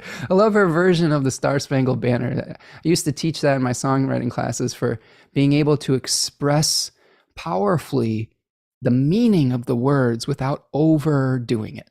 You know, it was just the right amount of expression to me. It was just perfect, really inspiring. That was the one, not the one time, that was one of the times I was like, wow, Whitney Houston's making me just proud to be an American, which is difficult sometimes when you have doubts about the system, but just a beautiful, beautiful rendition. Carolyn says, I love Whitney. I'm 73 years old and you are not old. I know, but we all go through shifts in consciousness and in the way that our bodies are working. And yes, I'm not 73, but I'm not 23 either. So there's a difference between 23 and 43. There's a difference between 43 and 73. And we're all just trying to come to terms with the shifts that we have in our experience. But yes, I agree. I'm not old. But to a 23-year-old, I am. Think about that. It's all relative. Okay. If you get one towel, Khadija says if you get 1,000 followers on TikTok Live, it's the best platform for jam sessions with an audience. You know, fun fact, Khadija, I don't even have a TikTok. I started looking at TikTok. I was like, this is going to distract me, but maybe I need to get on there. I don't know. We'll see. Misinformed in Motion says, I just told my husband last night that we need to listen to our stereo again, bring up the vibration. Yes, I even though I'm not performing as a professional musician, music is still a huge part of my life. Every morning while I'm making my breakfast, I make this like fancy superfood shake every morning with like raw cacao powder, wild blueberries and green stuff and all sorts of good stuff. I'm always listening to some form of the radio. Today, I was listening to John Williams radio from like the composer from like Star Wars and Indiana Jones. You'll be amazed at how epic your breakfast time is when you're listening to John Williams and you're like mixing things in your blender and you got do do do do do do do. You're like, hell yeah, I'm fucking like, I'm making something that's Indy would be proud of. I'm stealing the little gold thing from the oh shit, I can't even talk about it. I can't even talk right today, but you know what I mean? You feel like Indiana Jones on an adventure when you're listening to that music, or when Star Wars comes in, you're like, yeah. So music can really change your mood. It's healthy. It's awesome. It's a good vibration. The cats like it. Manu says, music that is evergreen, happy music. It will be a good day. And yes, such a favorite. Absolutely. Yes. I love the timelessness of amazing artists. Yes, music, very soulful. We've got more Whitney fans. Very powerful singer. Music helps us to connect with our soul's messages and as well with the archetypal universe. Yes. That was something that I really liked about music too, is in these very divided political times, I could go into a bar or a place and unify people with a universal language where we could just sit and we could feel something with our shared humanity, no matter what side of the political spectrum we were on or what our beliefs was or our demographics or whatever. We were able to share a moment together. And that's something that I think hopefully we're doing here. But music is unique. Music is unique in that capacity where we can just sit and be. We don't have to have the monkey mind churning all the time. Kate says, I'm fascinated by Whitney. She's actually my astrological study go-to for learning. Her Sun Saturn stuff is intriguing. Yes, Pisces rising, right, with Whitney. Maybe we should do a breakdown of Whitney Houston's chart at some point. She has a lot of really interesting cadent placements. Would you all be interested with breaking down some celebrity charts, maybe some musicians at some point? I might maybe able to add something like that to the channel if it is something people would like. Castle Rock is here, says, holy cow, I was just accessing Whitney in my Google Doc, Whitney Houston, where I keep all of my astro data. My partner turned on the TV and you were literally talking about Whitney Houston moments later. Well, interestingly enough, I feel like as we do this work, we get tuned into a zeitgeist. And I have found that I usually am thinking about some kind of celebrity as some kind of transiting planet is making a prominent contact to a planet in their chart. And when I was having my Whitney Houston day, I had a whole day of just like, screw it, I'm just listening to Whitney Houston all day. The sun was transiting her natal Neptune. So there was some wavelength that was in the air that day. And yeah, I find that as a really fascinating synchronicity. Rachel says, Sun in the 8th with Saturn on it right now. Very isolating couple of years, but I think the 8th house Sun helped me to cope with it. Well, yeah, I think that anytime we have planets in difficult houses, they are probably going to bring us experiences that are challenging. Now, what I think about that is that oftentimes those challenging experiences build our resiliency because we don't have any other choice, right? We can either surrender to it and be like, oh shit, my life is terrible, or we can find silver linings. We can work on our character. We can find acceptance. So I think that even though I have a 12th house Sun and Mercury and I've experienced a lot of difficult experiences in my life, many of those things have shaped my character. And, it's not perfect, but I think that if you have placements in traditionally difficult houses like 12, 6, 8, etc., you may be a very strong person because you've had to be.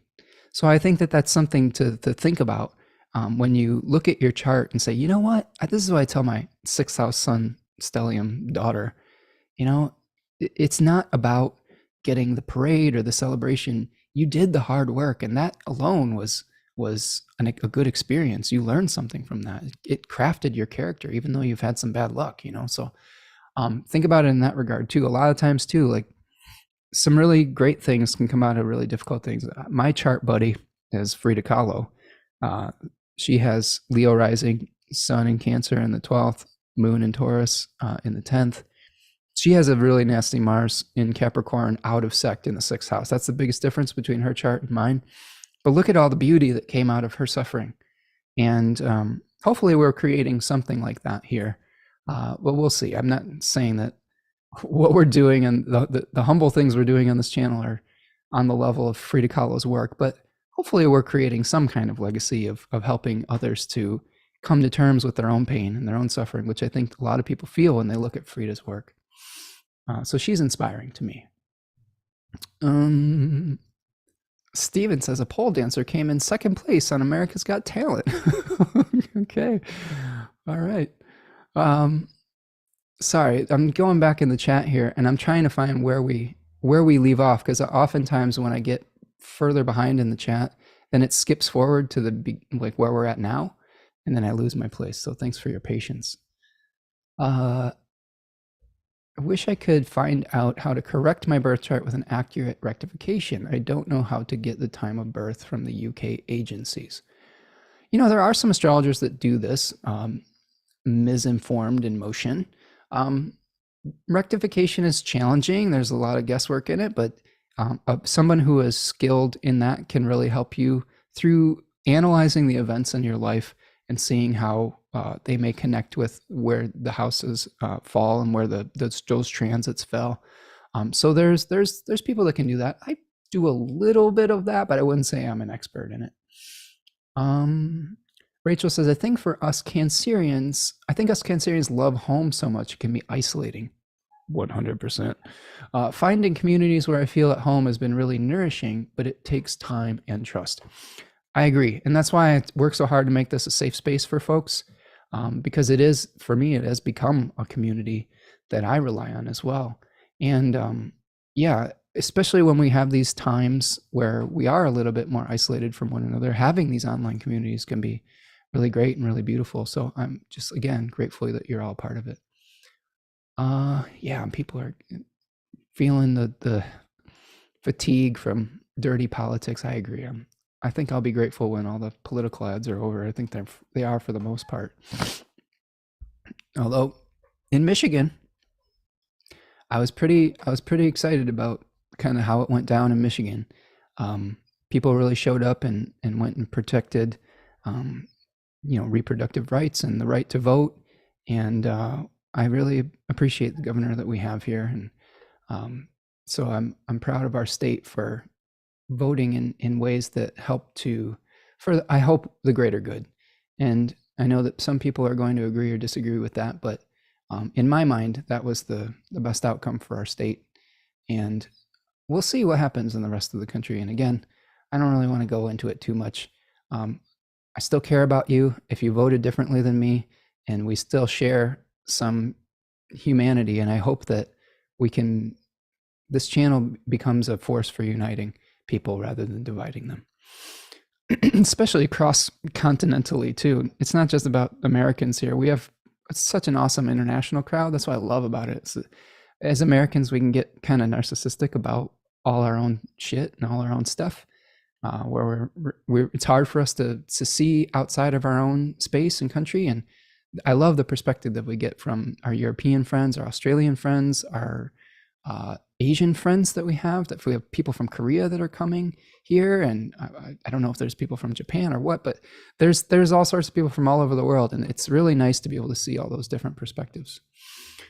Yeah, and I'm glad you're joining us, Castle, from Cedar Rapids, Iowa. So see, we have exotic Iowa joining us as well. Like everyone, there's beauty in all spaces, and wherever you're at, you can make that place the best place. Rachel says, we appreciate your avatar and human self, Spencer. We need both. Yeah. I mean, this is what we do on these channels, right? We try to show up and be the best version of ourselves. And sometimes that is, like you're saying, like an avatar. And I really do try to be the best version of myself publicly. But yes, it is nice to just be human sometimes together too. And I think I needed this to hang out with all of you today. Carolyn says, I'm also Leo rising. We know part of our role is to bring out the sun for others. Yes, absolutely.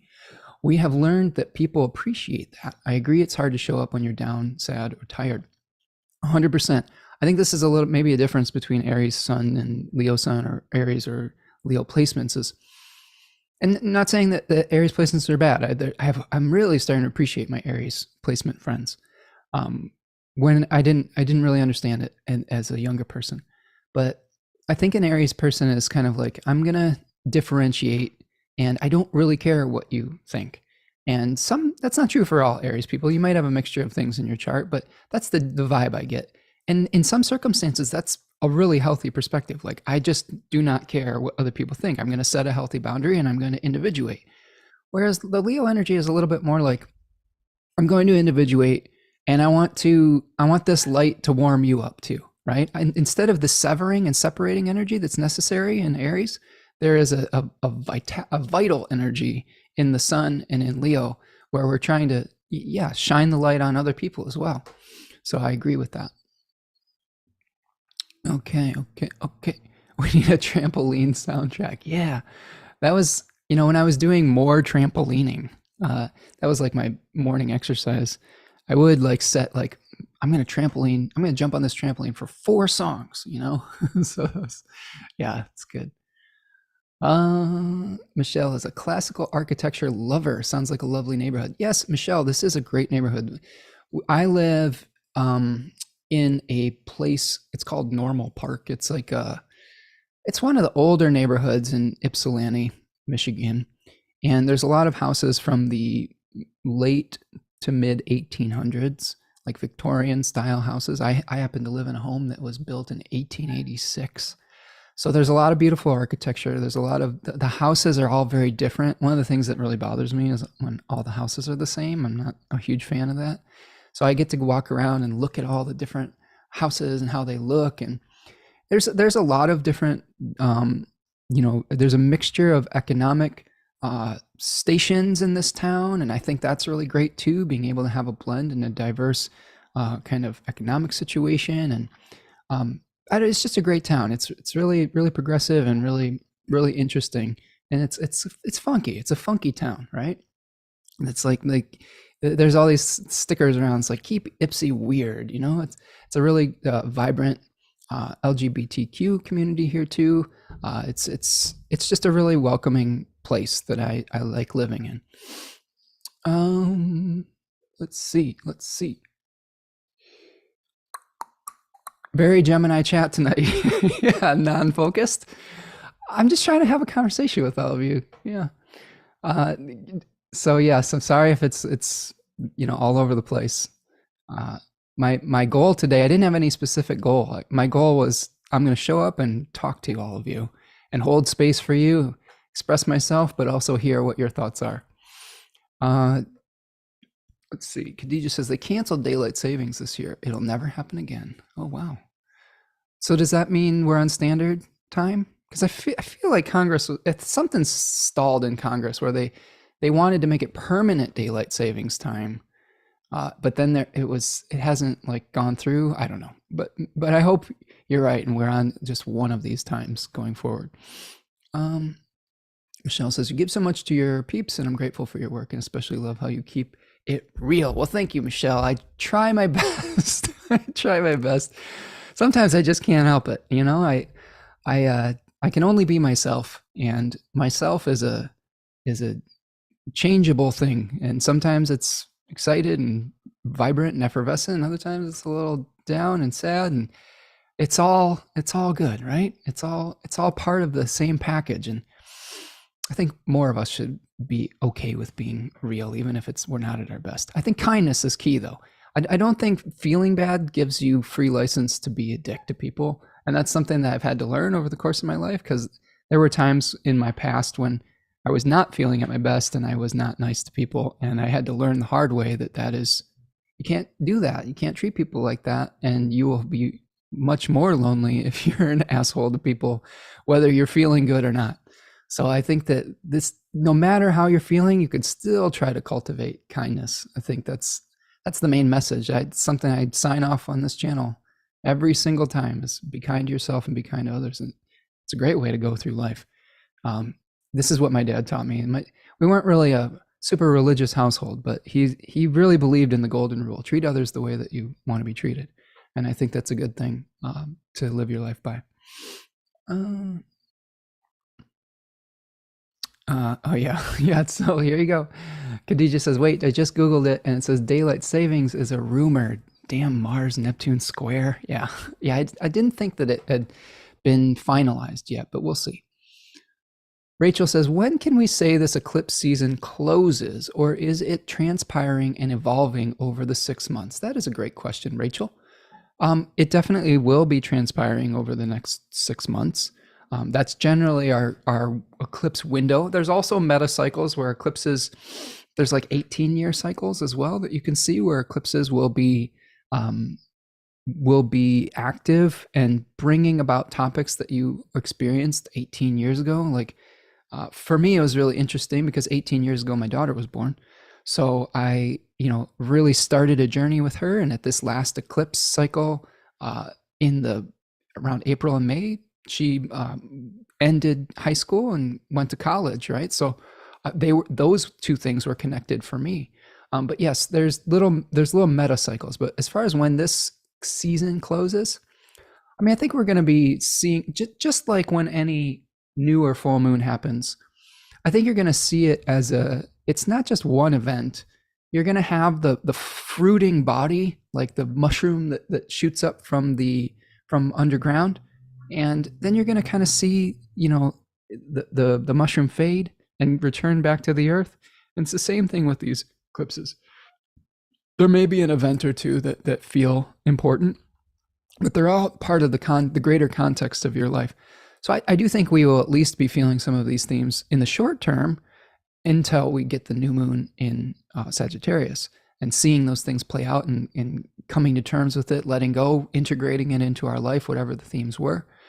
And I like that new moon that's coming up. We have a new moon on, oh man, what's the date? I'm going to look it up here. I'm going to share it. I'm working on a guest for this new moon for next week, and I don't want to reveal it until it's actually booked, but I think you will enjoy this guest if I am able to work all the details out. But just briefly, we've got the new moon that's November the 23rd, right before Thanksgiving. I like this one though. I like this as far as like being hosted by Jupiter, even though it's retrograde, but we're going to shift, all the things start shifting to being hosted by a Jupiter that is domiciled rather than Mars that's just not really in a place that it's super happy. So I'm looking forward to that. Although I will say that the full moon of that new moon on December 7th looks intense with the moon hanging out with Mars. See this moon-Mars conjunction? And then 4 planets out of bounds: Moon, Mars, Mercury, and Venus, all out of bounds. So that one's a bit of a wild card, I think. But we'll see. But before that even happens, Jupiter is going to be stationing direct on this new moon. So that may actually bring us some hope, I think, as well. I think that's something that I'm looking forward to. Okay. Let me get my chat back up here. You all doing okay? Hanging in there?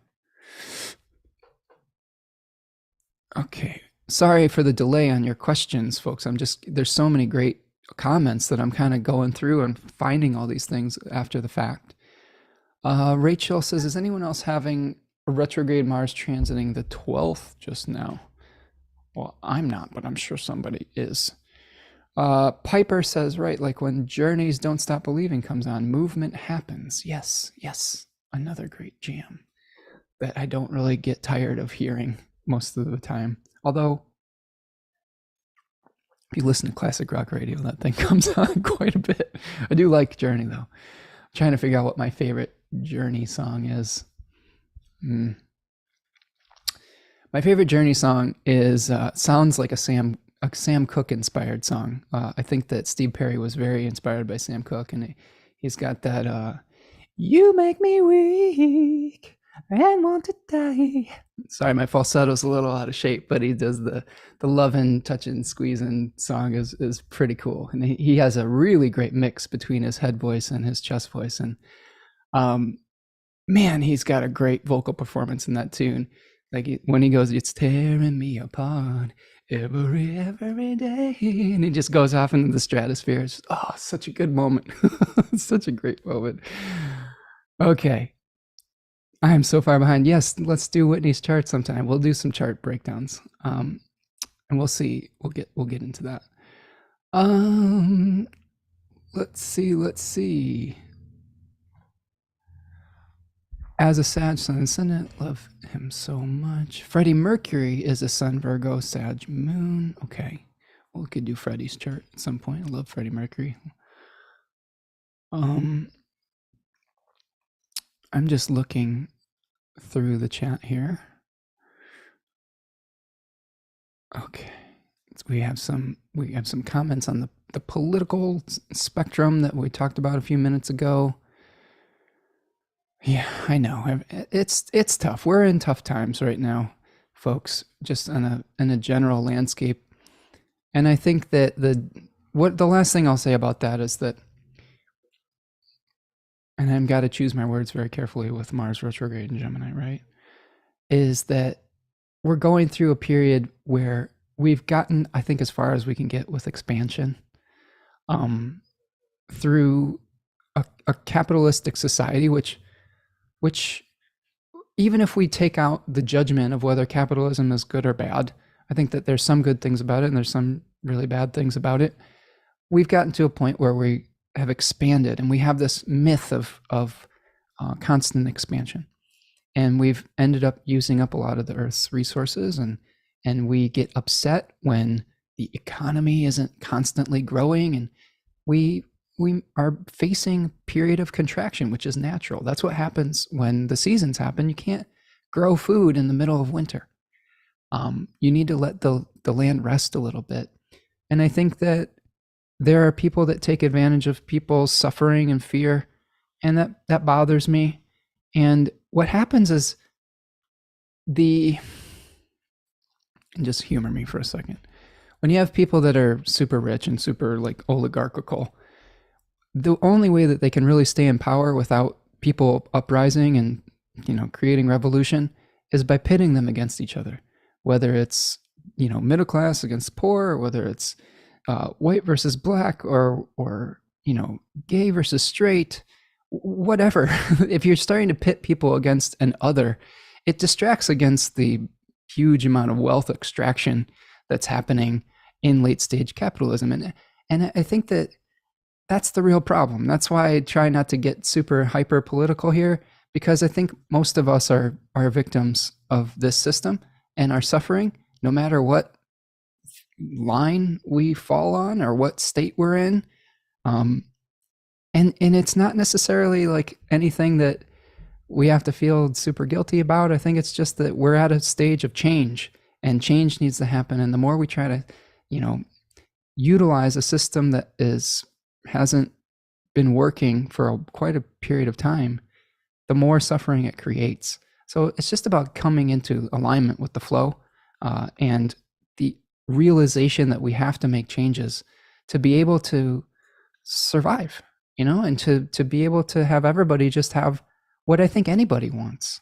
It's just a peaceful ability to go live their life and to have enough food to eat and a place to live, and to be able to just be themselves, no matter who they are and what they do. It's not complicated. I think we try to complicate it.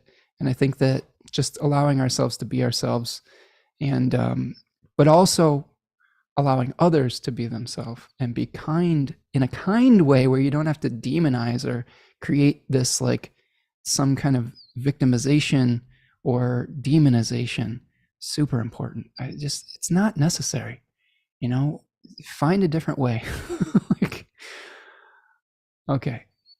But that being said, I am pretty glad that in my state, they voted to save, I think, democracy and some bodily autonomy. I think that we're at a really strange inflection point as far as like where there's a real rise in authoritarianism and people demonizing underprivileged, underserved, vulnerable groups right now. And I think it's really tragic and really sad. And I voted against all of that. So, and you do what you can do, and then you kind of try to just be a good person in the world. How about that? I'm looking through the chat. We've got a lot of people saying they would like to see more charts looked at. We can do that. Okay.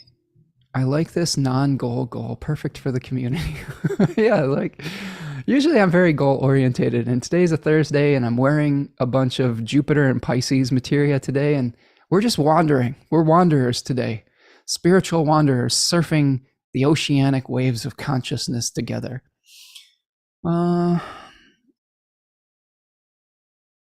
Okay. Yes, and Kate says, when you show up as yourself, it gives courage to others to do so. Thank you. And I agree. I've always been appreciative of people who have been real with me, because I know where they stand. I know that I can trust them. And that's what we're doing, is we're building trust by being ourselves, by not trying to be something that we're not, whether we're hurting or whether we're, in abundance. Piper says, that's what helps me hold space for people who do not act like that now. I know they're coming from some place of pain. Yes, and I hope that you're referring to like people that are like really getting frustrated with the system on both sides of the political spectrum. And again, I do think that just being able to have empathy for everyone that's suffering under these late stage capitalistic stuff, and honestly, the oppression of wealth consolidators, it's tough. It's really tough. And just if you try to have compassion in that regard without letting your boundaries be overstepped, okay, that's important. We can have compassion and empathy for people without them, stepping on our boundaries. So it goes both ways, right? Okay. Yes, the 18-year example. Looking forward to the Sag new moon coming up. Indeed. Looking forward to dipping my toes in the Jupiter pool at this new moon. Yeah, me too. We need some Jupiter energy. We just had some heavy Mars stuff over this Scorpio season. We've been dealing with Saturn square and everything. The other thing is all those planets are going to move out of the square with Saturn and into a beneficial sextile. So that's nice. I think there'll be a lot of relief at the end of this month. I hope. I really hope. Yeah, Gemini moon chat. We're going all over the place, aren't we?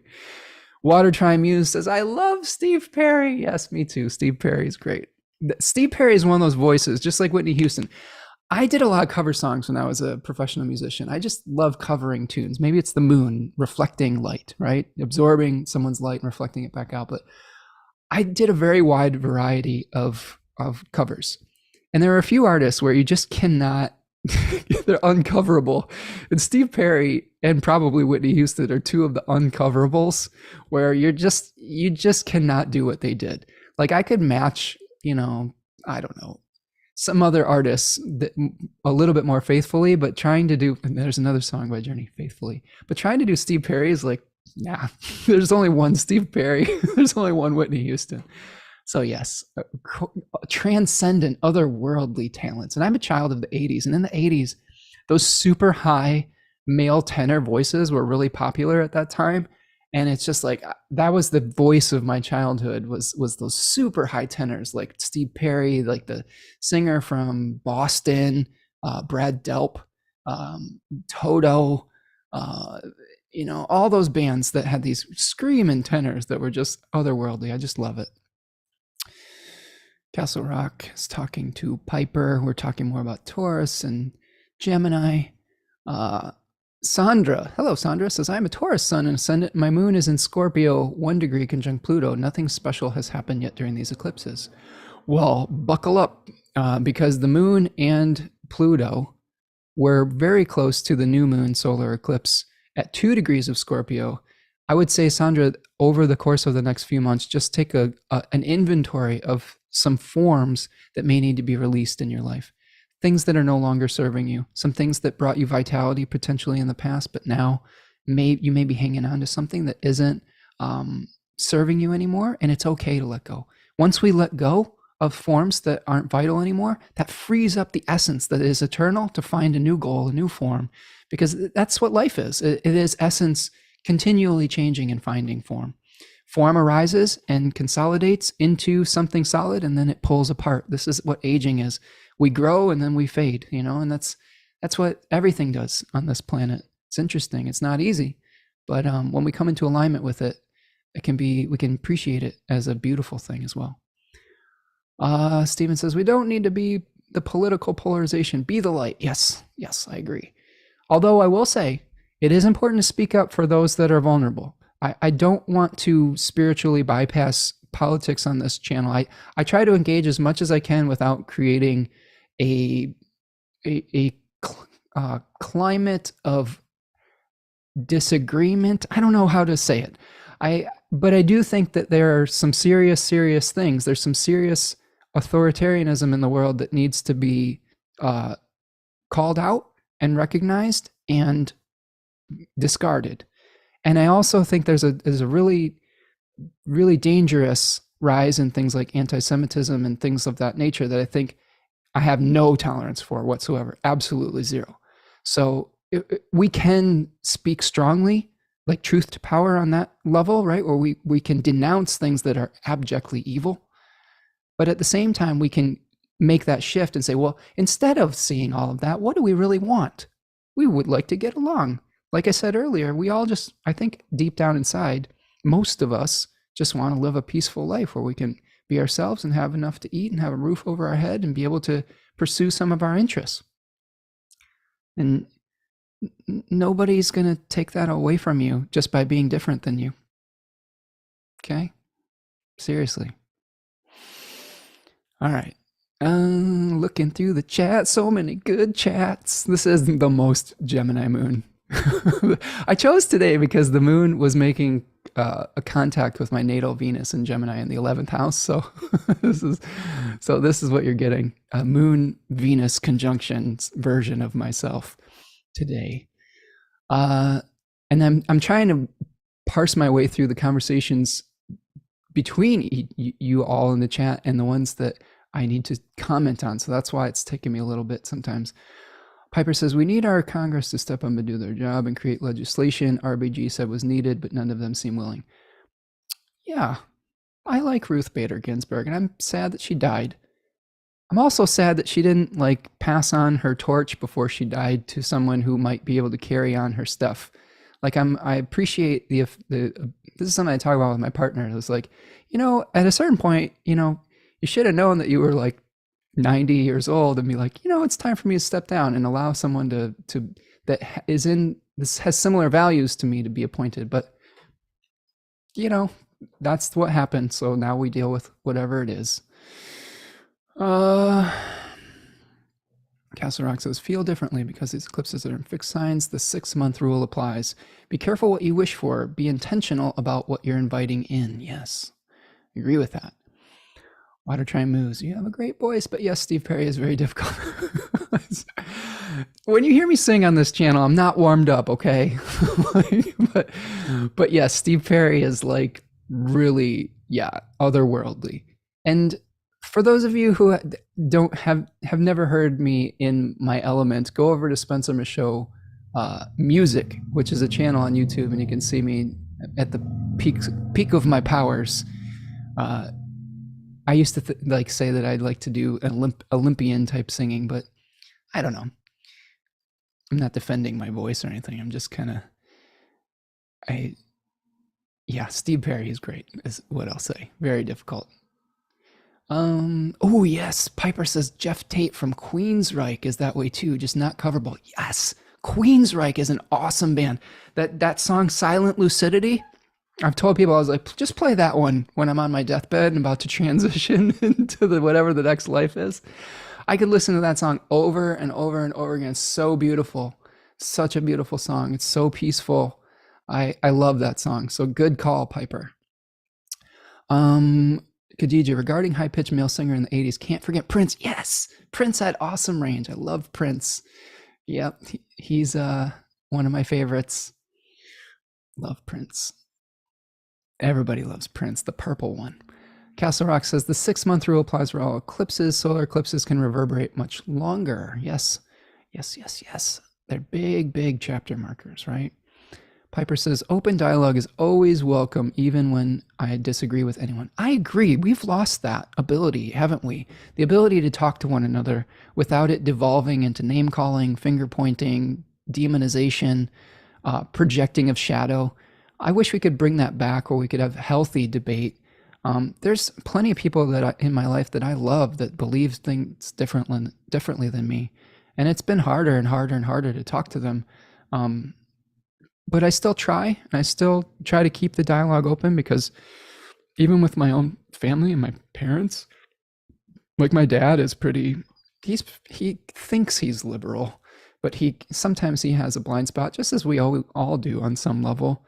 And as I myself probably also have my own blind spots, and just having those conversations, I think, is really, really important, without making people like I said, without pointing the fingers and having it devolve into, I don't know, darkness.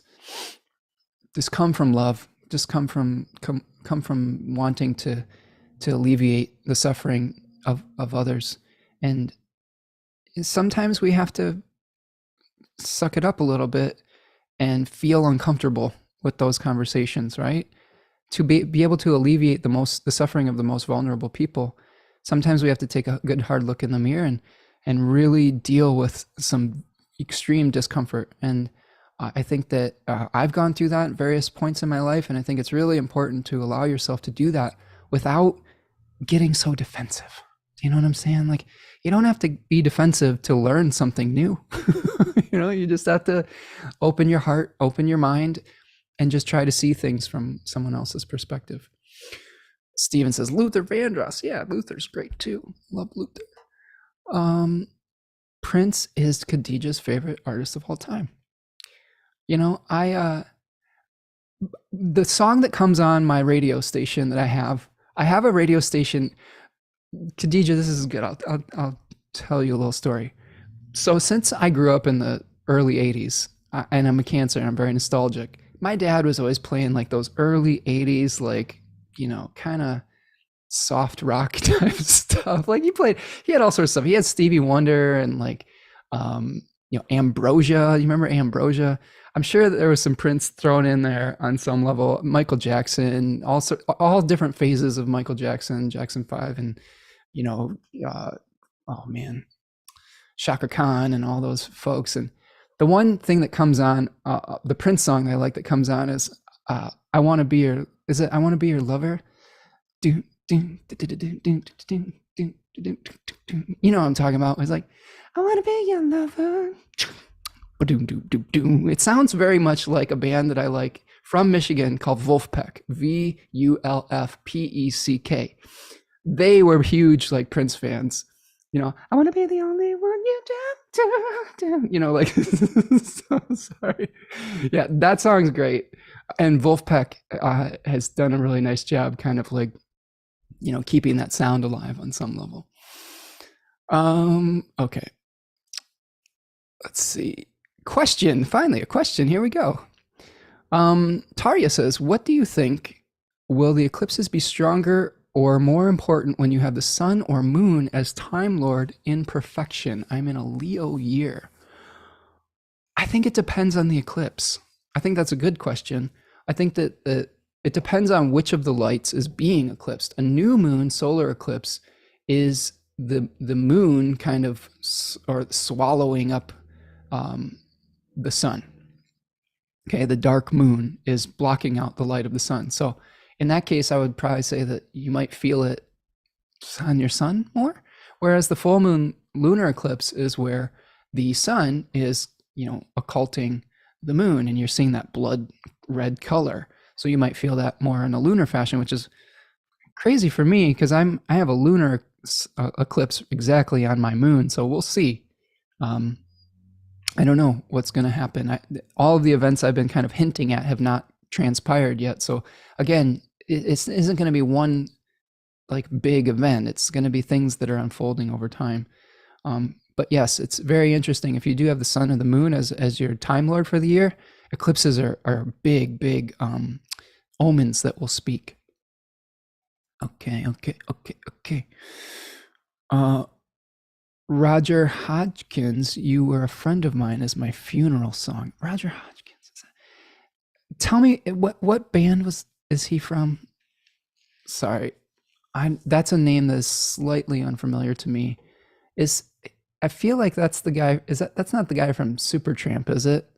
Because Supertramp's one of my favorite bands too. I love Supertramp. I can just listen to Supertramp all day long. That was my dad's favorite band.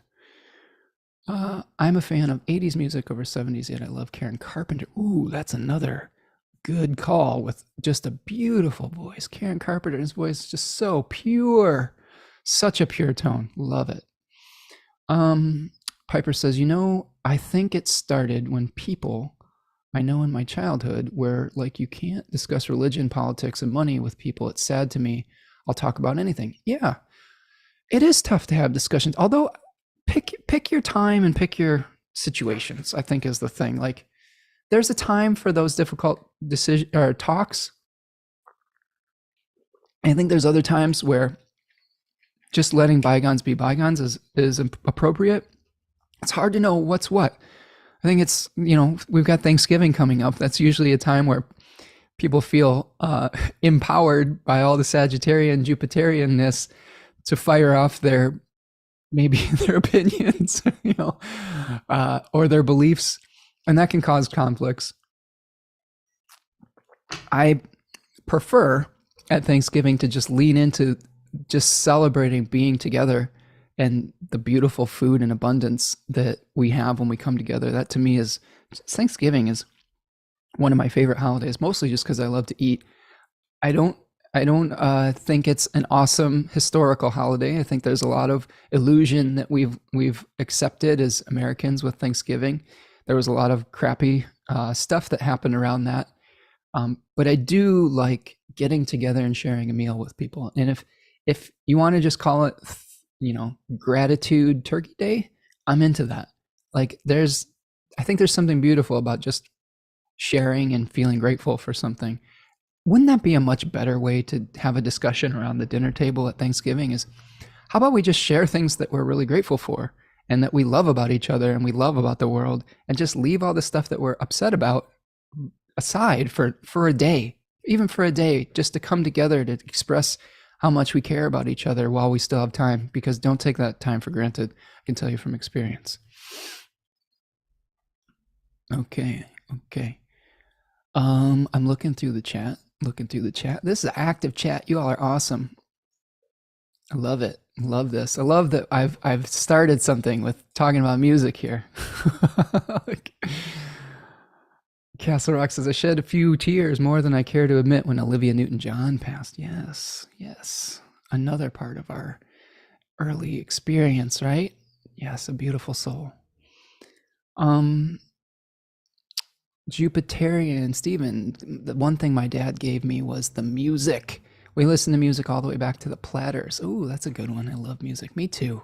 I love all genres and decades of music.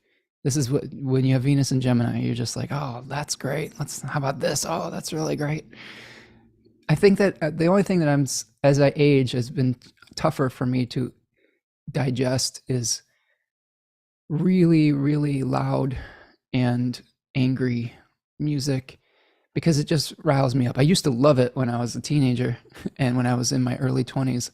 You could throw on some Metallica or something and I'd be raging out, but it's hard. It gets harder and harder. For some days I like it, but other days it just just puts me in a weird space sometimes. I used to like this band in the, I don't know if it's in like the early 2010s now, called the Mars Volta. Was one of my favorite bands. That guy's voice, it just sounds like he was being, I remember in Rolling Stone, they said it sounds like the lead singer is being filleted by a hunting knife.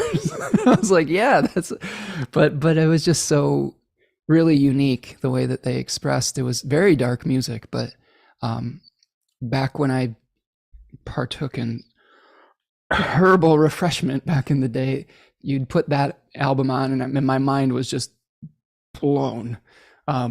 I don't do that stuff anymore, but no judgment if that's the way you're coping with these modern times.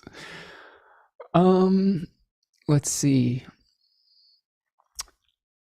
Khadija said, I just did I Want to Be Your Lover at karaoke. Well, you probably did a better version than me. I don't remember all the words. I also love George Michael. I heard like One More Try earlier today, and I was just like, oh yeah, that's my jam right there.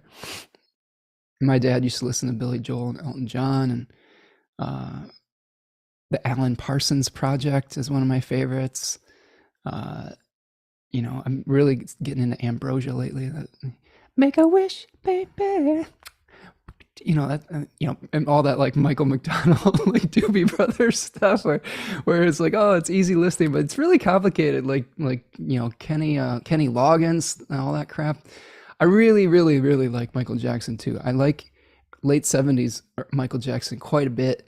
That Destiny album and Triumph. My favorite song that I think came out the year I was born is Can You Feel It? Can you feel it? Can you feel it? All the people of the world. Yeah, that's my jam. There's something electric about Michael Jackson's voice that just whenever he comes on, whenever he's duetting with anybody, when the other singer stops singing and Michael comes in, it's just like it just blows your doors off. And I know people have mixed feelings about the person Michael Jackson, but there's no debating that the singer Michael Jackson was amazing. All right. But yeah, I could listen to that album. I think it's Triumph or Victory. I don't remember which album that's on, but it's so good. So good. Oh, now Castle Rock's throwing it back to the iPod in 2006. The first time my dad bought an iTunes for me was More Than a Feeling by Boston. That was the first cassette tape I ever bought. Castle Rock was Boston's first album. So good. You hate it. Oh no. you hate More Than a Feeling by Boston. Oh, you're only interested in Hey Ya. But maybe now you have an appreciation for it. Okay. It's okay. Yeah, Hey Ya's good too. I mean, Andre 3000, man. It's all good. Hair soundtrack is a classic, Khadija says. Yes, it is. Oh yes, okay. Piper says Roger is a founding member of Supertramp. Yeah, that guy's voice is crazy too. Really awesome voice. Love Breakfast in America. All good stuff. Love Supertramp. One of my favorites of all time. Uh, Kate says, since we're reflecting on funeral songs, Long Lost by Lord Huron. Ooh, that's one I'm not familiar with. My brain is sort of like it hasn't shut off, but it is spotty for any song that is like after the year 2010. Like, I feel like Lord Huron is a more modern artist, if I'm not mistaken. There's some stuff that I know, like I like Bruno Mars, but it's because Bruno Mars sounds like late 70s. But yes, I'll have to check that out. I love seeing what people's last songs would be, or their lifelines. Um, uh, Piper says, I think the intent of the holiday is what is beautiful. Be thankful for all that you have, and for all that have helped you, and the bounty that you have. Yes, yes, definitely. And Another One Bites the Dust by Queen. Very good. I'm a big Queen fan. We each name, Piper says, we each name one amazing thing that happened this year that we are grateful for before we eat. That is our dinner blessing. Beautiful. I love that ritual. Great ritual. That's very Jupiterian, right? It's Zeus's feast. That's what I think of it now on some level. Okay. Rachel's having a Whitney Friday tomorrow. All right. Now we're talking. I think I'm going to go watch that documentary, Whitney. I know it's going to be sad, but I want to know what's going on. I think it's on Amazon Prime or YouTube, something like that. I already watched The Bodyguard and I had my 90s moment and it was good. It's super good. Okay. Yes. More George Michael fans. Tanya's here. Embarrassing. Tanya says Spencer likes the smooth jams of the 70s while I'm getting the dubstep nosebleed like Key and Peele. It's true. A moment of realness. When Tanya and I first met, I love her to death. She is my life and my light. But she liked house music, and I just, that was the one thing that I just had trouble with. I was like, really? You like dubstep and house? Like, like, are we gonna be able to have a relationship? Because, I was really into melodies, and we have found common ground with like 80s synth pop and remixes of 80s synth music, or like Steve Winwood is another one of my favorites. Like, so like when we have the like beat come in, it was like, and then you got Valerie, call me, Valerie, call me, yeah, I'm the same boy I used to be, dude. Right, where we can just listen to the hook over and over again. That's where our musical tastes overlap. So if you're wondering, artistically, where that's where we fall in love. And I think that we can agree on Tears for Fears and stuff like that, and Duran Duran and all this good stuff. So, okay. Castle Rock says, if you're familiar with the Eagles, 3 of the band members, Glenn, Don, and Randy, all have Virgo on the ascendant. Well, is that why they put me to sleep so much? No, I'm just kidding, Castle Rock. I love the Eagles. Although of the classic rock bands, Don Henley's voice is really amazing. And I really love the Hotel California. Some of the other Eagles stuff, though, like, I feel like the dude saying this, where he's like in the back of the taxi, he's like, I hate the fucking Eagles, man. I don't hate the Eagles, but there's just something where the Eagles sort of, the intensity isn't as much there as I would like to be. I like Fleetwood Mac a lot more than the Eagles for whatever reason. I really, who's my favorite voice from Fleetwood Mac is Christy McVie, the Cancerian one. Anytime I hear her singing, I'm like, oh yeah, it's really great stuff. Also, Shaka Khan, my goodness, what a crazy voice. Really good stuff. I like her Rufus phase as well. Castle Rock says, is laughing at Tanya. Listen to Gaslight by INJI, by the way. I'm into 80s falsetto now, but can't with more than a feeling, as it was the one song on my iPad for way too long. Okay. Yeah, I'm a big fan of the male falsetto voice as well. And like I said, I'm just half-assing it today, so I have a better falsetto than you'll hear on this channel. Just go. I was a big fan of a guy named Jeff Buckley, and I tried to cultivate a Jeff Buckley tone for a lot of years, and just really, Michael Jackson and Jeff Buckley and all those great falsetto singers. Love it, like Earth, Wind, and Fire, all that good stuff. Let's see. Tanya's getting defensive. Let's see. Yeah, Castle Rock likes my beatboxing, right? And you can hear the fade in. Steve Winwood had another one of those high tenors that's just like, holy shit. That's my safe space, is Steve Winwood. If I'm feeling bad, I'm gonna click on Steve Winwood radio and just be like, back in the I can't do Steve Winwood. I'm not even gonna try. It's like another Eagles or not Eagles. It's another Steve Perry situation where that voice is super hard to replicate. But man, just a pure tone right there. I love it. Right. Creating harmony, Khadija says, it's hard not to be musically compatible in relationships. Yeah, but the following musical exchange can be so fun when you don't know the other's tastes. And I will say, just a little story about Tanya and I, if we're in story time, and you all are champs for hanging out and sitting through just random ramblings today. We're peppering some astrology in here. But again, my hope for today was just to bring some levity and to just share with all of you. It could be whatever you want. This is your time, okay? But Tanya and I met at a bar in Ypsilanti called TC Speakeasy. And it was a place that I played an open mic at quite often. And I'm very shy when it comes to meeting anybody, but women in particular when I was single. And I walked by Tanya like a million times. She was super pretty, like with all whatever she had going on at the moment.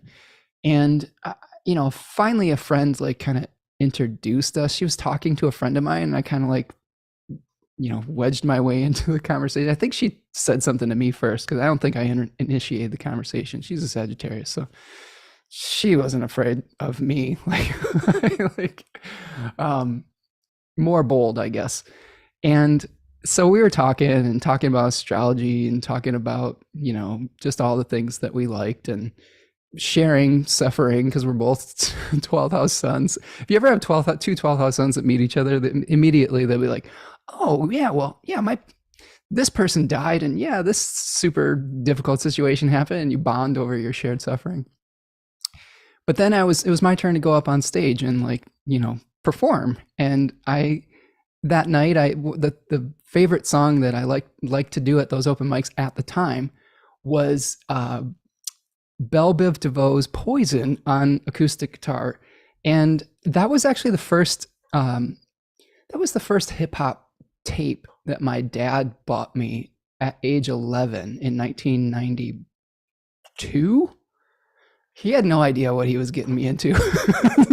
So I was in the summer of 92, I was like all about Belle Biv DeVoe and Poison and That Girl's Dope and Do Me. I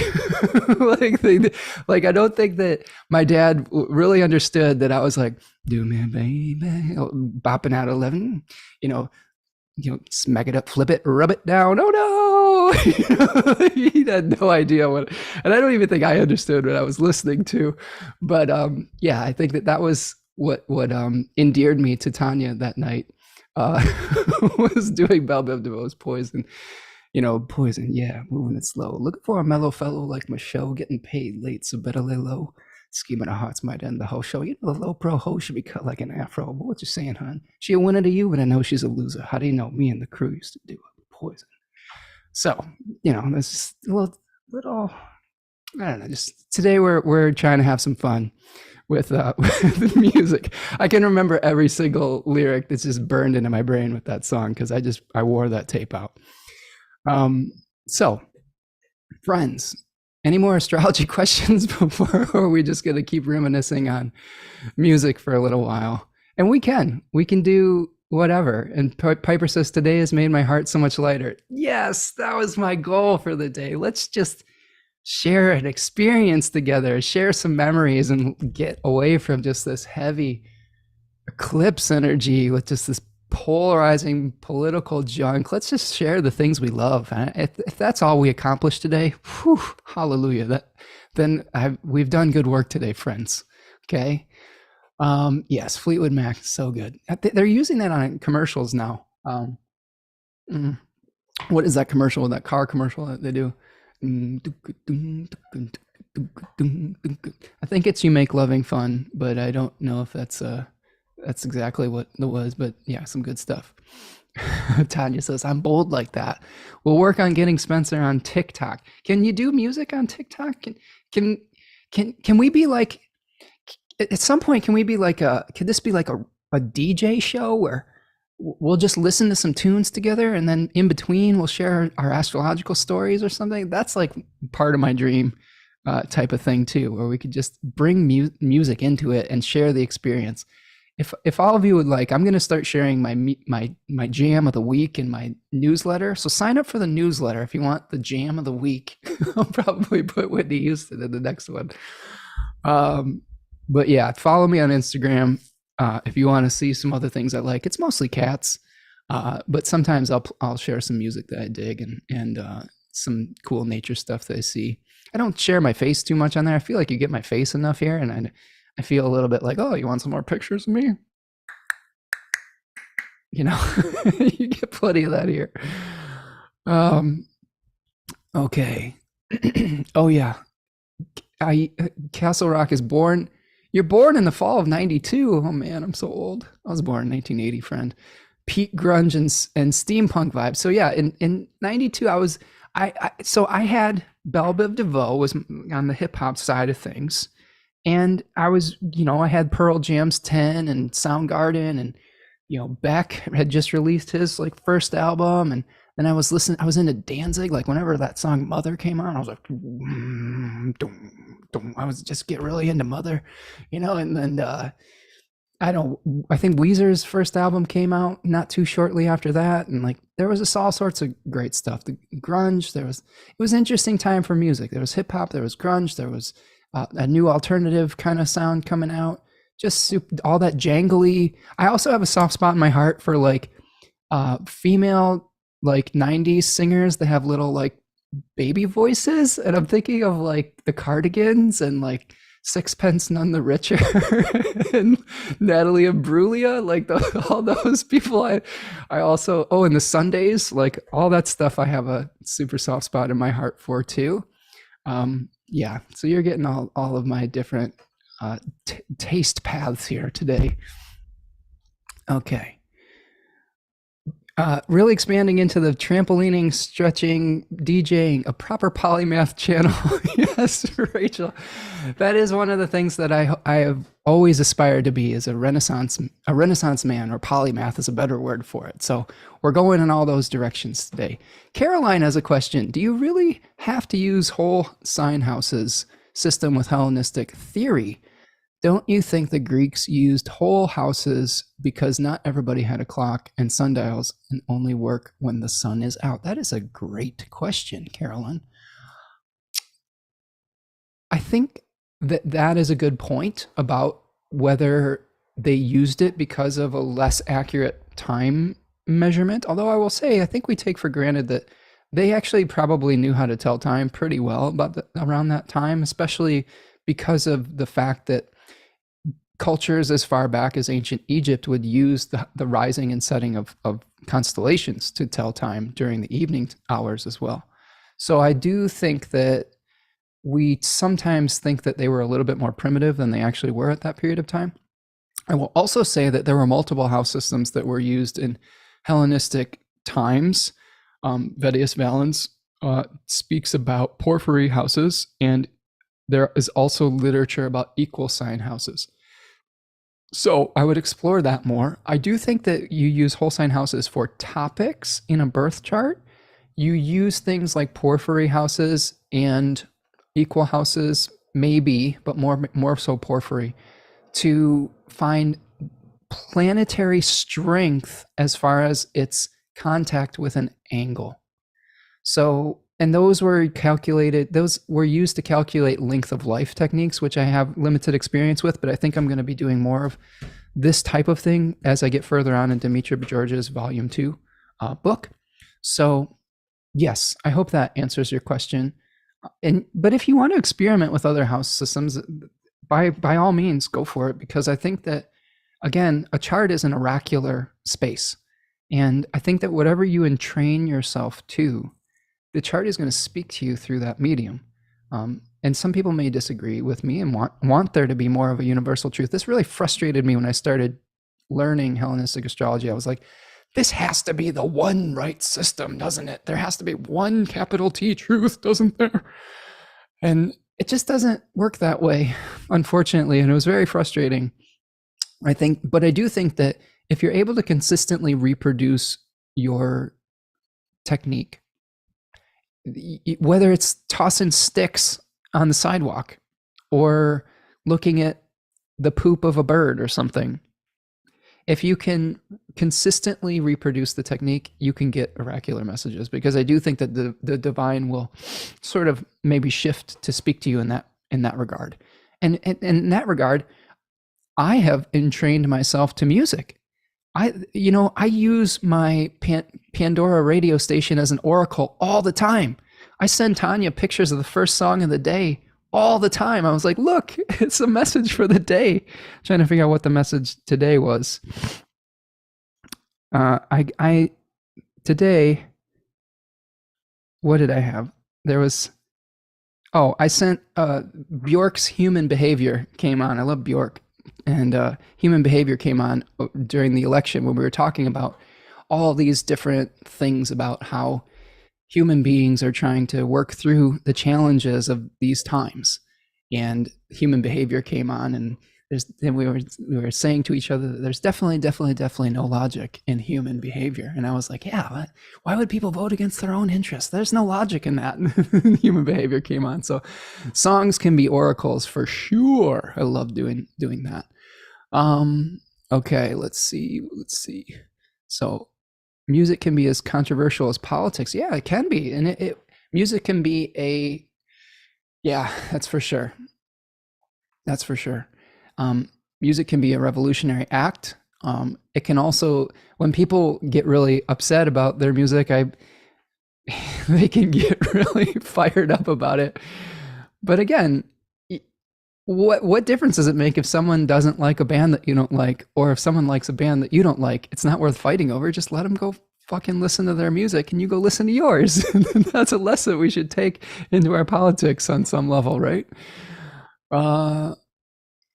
Let's see. Oh, Castle Rock says, I used to go apeshit as a baby by Rubber Man Band Man and by the Spinners and Whitney Houston. Oh yeah, that's a good song. Yeah. There's a combination of the Spinners and Whitney Houston. That's pretty cool, because I'm familiar with Rubber Band Man, but as a baby. Okay. Oh, okay. So you're thinking about Separately. Yeah, that's a great tune. I'm getting the vibe just thinking about it. That's a great tune. Yeah, okay, sorry.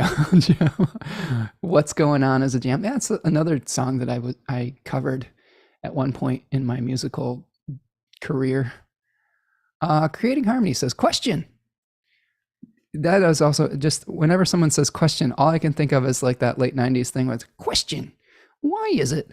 Like that Beavis and Butthead thing, where, it's like, why is it every time I walk down the street, something, funk that? Okay, but question. Do you have thoughts on the yod between transiting Mars and Pluto? Khadija, I do not. That is not something that I really do as much with the yods and the shapes. There are some wonderful astrologers out there. One that comes to mind, oh man, what's her name? Ann Ortley does a lot with those shapes, and Rick Levine is a good shape-based astrologer. And I think checking their stuff out, you might be able to get some good insight based on those shapes.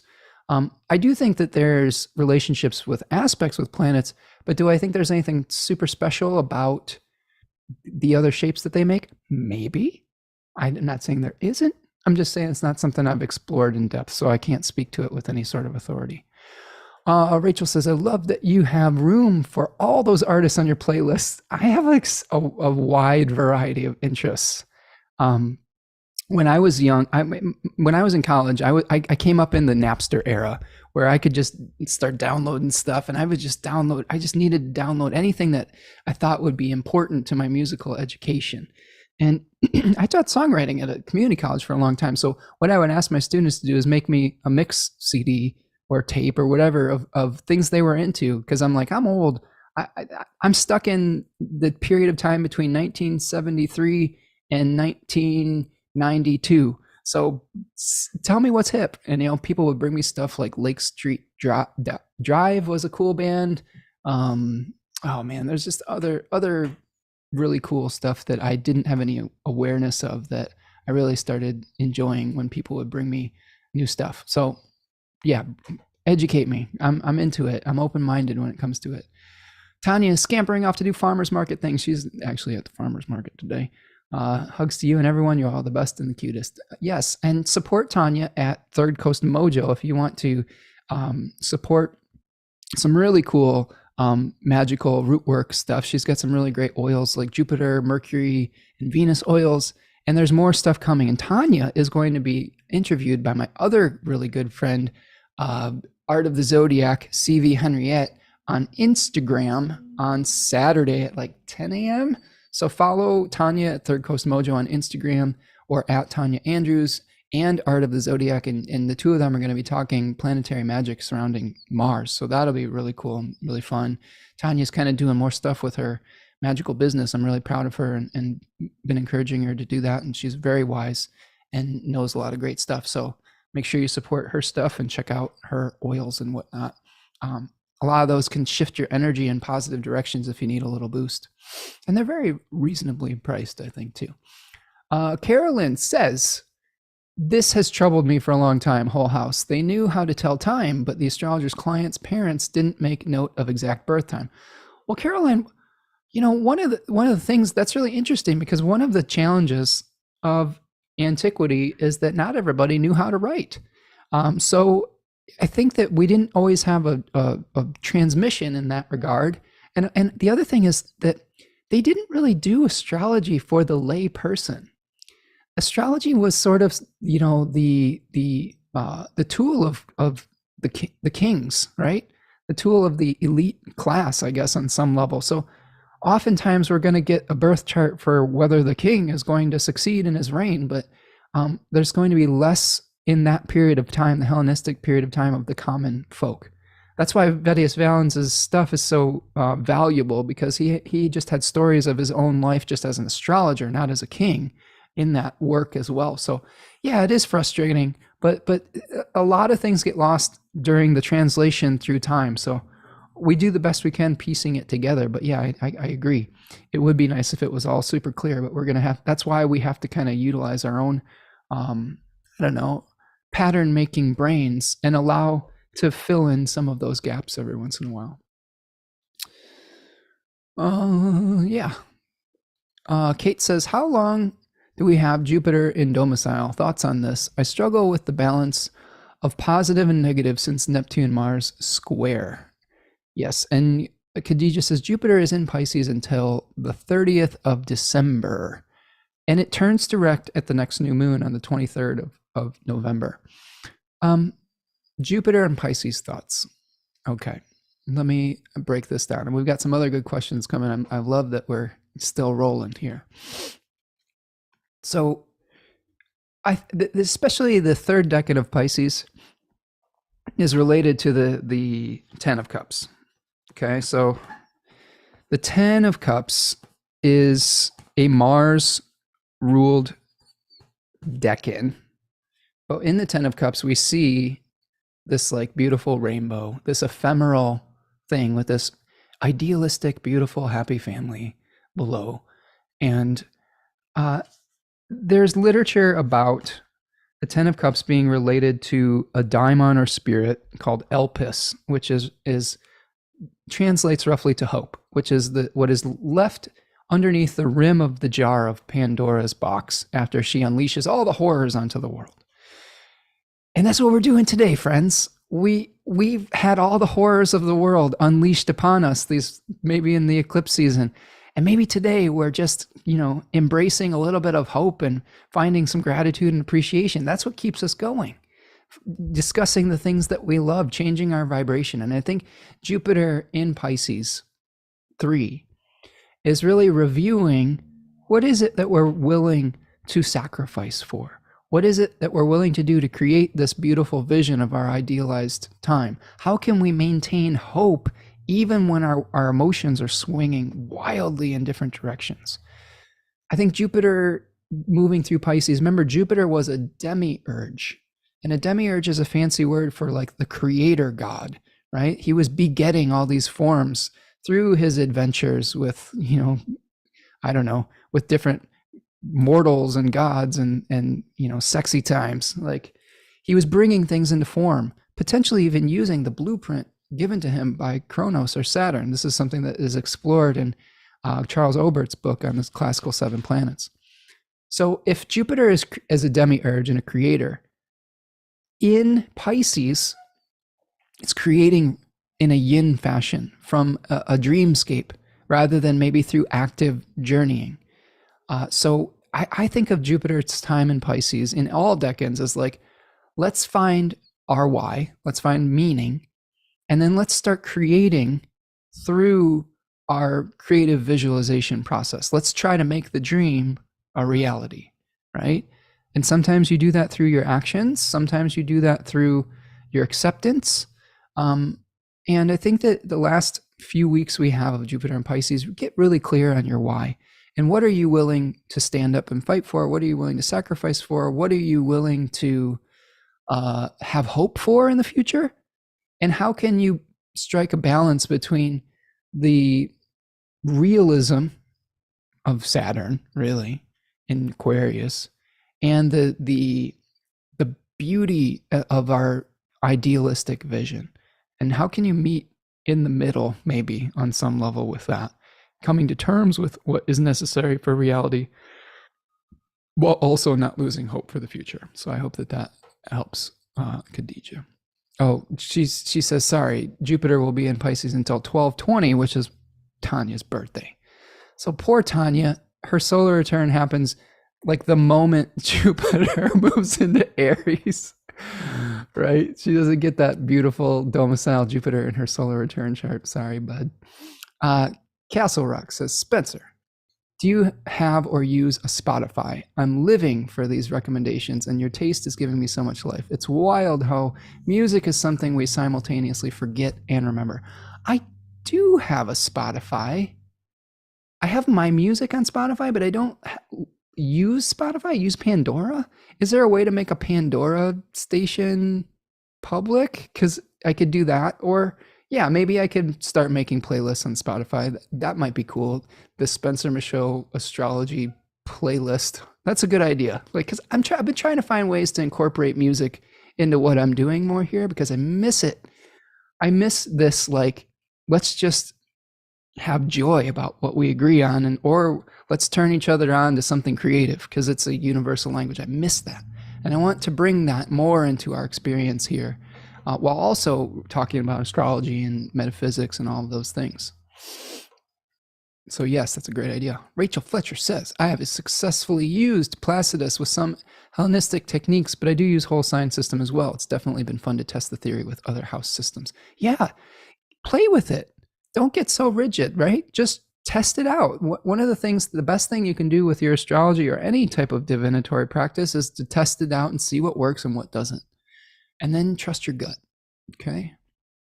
And don't rationalize it away if it works, okay? Illis J is here. Says Bjorn has a bunch of out-of-bound planets. Ooh, or Bjork. Yes, Bjork. Although Bjorn is another, is that his name? What is that other dude that has got like a electric love that's got a super crazy high, like sort of Steve Perry type voice? Is his name Bjorn? Like, because I love Bjork, but I also love Bjorn. Is that his name? He's from like Grand Rapids in Michigan, but he has a really great voice. Borns is his name. It's not Bjorn, it's Borns. That was what I was trying to remember. But Bjork, yes, Bjork has an out of bounds Venus in particular. I would love to look at her chart together because wow, what an amazing artist, unique, uh, just creative expression, like just a very idiosyncratic, muse. Muse is a great word for her. Love Bjork. I just can't get enough of her music. I really like the album Post. I think Post is the orange one, like where she's like, "It's oh so quiet." She just explodes. It's oh so. She's got that little elf voice that she does. She's just adorable. Tanya and I were reflecting on how strange it is seeing her age, but she's really still doing some really interesting things. Like I see her as like a youthful archetype, so it is strange to see her age, but I think there's a good lesson in it. Piper says Rami Malek's chart looks like a Merkaba. Nice. Lynn is confirming that Tanya's stuff is amazing. It is, yes. So yes, check out the Talk with CV. Good point. Astrology not for the masses. Yeah. You know what else I like? Depeche Mode. That's one of my. I could listen to Depeche Mode until just the world ends. Enjoy the Silence is my favorite song, bar none. I can just listen to that song over and over and over again. The Violator album, so good, so good. I love it. I actually saw them in Grand Rapids a few years ago, maybe not a few years ago now, probably about 20 years ago now, while they were doing the like Angel tour or something like that. I don't know, maybe 15 years ago. It was a really cool experience. It almost feels like a dream now. It was a long time ago. I used to go to a lot of cool shows. I've been to see Sigur Rós like 2 or 3 times. Another band that's like, you're like, have I died and gone into some sort of angelic realm? Like, and I also like Enya. I know that not everybody is an Enya fan, but that type of like music really, I just think is beautiful. I also like Annie Lennox. Her cover of what is it? There's a cover that she did of a Procol Harum song. What the hell's the name of that song? A Whiter Shade of Pale is super good. Super good stuff. Okay, let me see. Third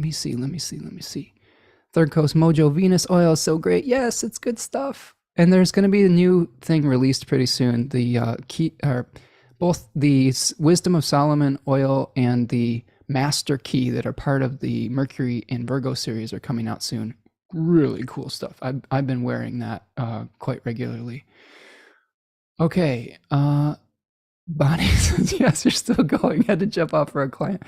Yeah, I've been in this chair for a long time. This is part of my Taurus moon stamina, I guess. I'm just having a good time. Like part of the thing, part of the thing I wanted to do is just come and socialize a little bit. So thanks for jumping on and socializing with me. Creating Harmony says, it's been helping me find some chill with the malefic activations in my chart by transit and annual perfection. Oh, the Venus oil. Yeah. It's a good, Venus is a good remediation for Mars, I think. Aphrodite was one of the, in myth, was like the only thing that could calm Ares, aka Mars, down. Like if they had just like fucked, like had like made some love, then Mars was like, I'm chill. I don't have to go to war today. So he would just be like, I'm too tired to fight. So I think that, doing something fun, like enjoying yourself is a great counterbalance to all this arguing. And that's why we're talking about our favorite tunes. We're just trying to bring some Venusian counterbalance to all the Mars energy out there today. So that's good. Let's see what else we got. You have a tiny astro playlist on YouTube. Okay, that's good. I should make that. Yeah, I need to make playlists. You're right. I need to make playlists. I need to do this. Bonnie does playlists by the planetary day of the week. Nice. I want to do that. Okay. We could all combine our heads and cook up a collaborative playlist. Okay, I'm into it. Reach out. Yes, Sandra is a Bjork fan. Kate says, one of my favorites is Mama Saturn by Tenorel and Mr. Sun. And Mr. Sun by Green Tea Peng. Oh, those are new to me. I need to figure those out. I need to check that out. I'll look at this afterwards and check it out. It's good. Kate says there's music with astrology. Then there's music that describes and or expresses it. Yes, I agree. I mean, think about what we used to call astrology, the music of the spheres, right? There is a connection between the musical brain and the astrological brain, and I love it. Rachel says, my life goal is to live in Enya's castle. So she could just sing all day. Yeah, I love it. I love it. Enya is good. Yeah, and Annie Lennox and the Eurythmics, also great stuff. Huge fan of Annie Lennox's voice. Whoo, wow, what a great voice. Another idiosyncratic, awesome voice.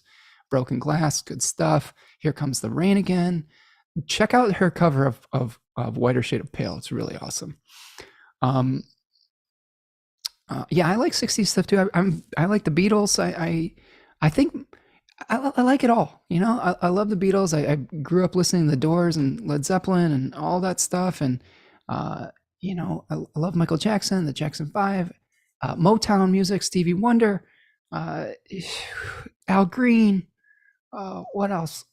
All that good stuff. The Supremes. Yeah, I'm into it. Aretha Franklin. There's just so much great music. So much great music. Yes, my list is stuff that has astrological identifiers in the song, but I love finding music to go with cosmic vibes. Yeah. The Eurythmics makes Castle Rock feel like they are on a genuinely different planet. Absolutely. A's Creations is here. Hello, A. A bit late, glad to caught you live. How are you doing? I'm doing well. We're just talking about our favorite tunes. Love to hear songs where girls are like, "Oh my God, such a Pisces." The song that can be total trash, but if they say an astrology word, I'm enamored every time. Interesting. Yeah, there's one song like that. It's a Kenny Loggins tune, Loggins and Messina. It's like you know, it's that. Even though we ain't got money, I'm so in love with you, honey. And then he talks about like having a baby, and he's like, Virgo rising with Pisces sun is a very good sign, you know. So I was like, oh wow, Kenny was into astrology. Another great voice. I love his song "This Is It," where he's like, "This is it." I think he wrote that for a friend that was fighting cancer or something. But great jam. When I find a song, Kate says, it's impressive to see the artist chart with the exact placements. Happens all the time. Absolutely. You can really see what they're singing about in their chart. Definitely. Piper says, I love anything that makes you feel. Yes, feel something. I speak movie quotes and song lyrics all the time. Yes. Lynn says, Annie Lennox song and video, God Rest Ye Merry Gentlemen, is fabulous. Oh, yeah. Yeah, she just says, her gravitas is so great. Like, yeah, into it. All right, friends, how are we doing? Any other questions, comments? If you're liking this Gemini moon foray into music, astrology, politics, food, astrological magic, please hit the like button, subscribe to the channel, sign up for the newsletter. Make sure you support my friend and partner, Tanya Andrews at Third Coast Mojo, and join her for her talk about Mars on Sunday with Art of the Zodiac. Yeah, Loggins and Messina is good. So do all those things. If you want to make a material donation to the things I've been doing today, there's a $sign in the chat, super chat, super sticker. You can also donate after the fact at buymeacoffee.com. Okay. Gemini Brett does some amazing stuff with astrology and music. Yeah, I hung out with Brett a few times at Glock, the Great Lakes Astrology Conference. He does some stuff with like his saxophone. I don't know how else to think about it. He has a really interesting scientific brain as far as like making connections with shapes and patterns. He's another one that if you're into like the astrological yod and the mystic triangle, I heard a really good talk with him on the mystic triangle. He's a great one to follow. He has a little bit more of a science brain than I do. I have a little bit more of an artist's brain. I don't think than him, but like my leaning is more towards sometimes it's I know things, but I don't know how or why, if that makes sense. More of an intuitive experience of the world. Not that I am not analytical. I definitely am. You can ask my partner how much analysis and like little red, like, you know, that little GIF or meme or picture of like that guy from It's Always Sunny in Philadelphia where he's like got those conspiracy theory things. I'm like that with fantasy football. I'm like, well, Russell Wilson's Venus is going to be changing signs. Venus is going to be changing in Sagittarius, and Russell Wilson's a Sagittarius, so he's obviously going to perform better than when Venus was in Scorpio. And I've gone through all these like crazy machinations with fantasy football, but it's nice to have something for my brain to chew on than just astrology. And yes, I have a wide variety of interests that include music and sports and philosophy and food and animals and all of those things. And I'm happy that we can express that here today and we can be that together. Yeah, his science brain definitely blows my mind too. I try my best to follow where he's going with stuff, but he's definitely a genius in that regard. Okay.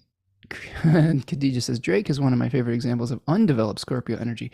Drake's an interesting case study because Drake has a out of bounds Venus in its exile. And Drake kind of gives me the skeeves when it comes to some of his past history with like grooming and stuff like that.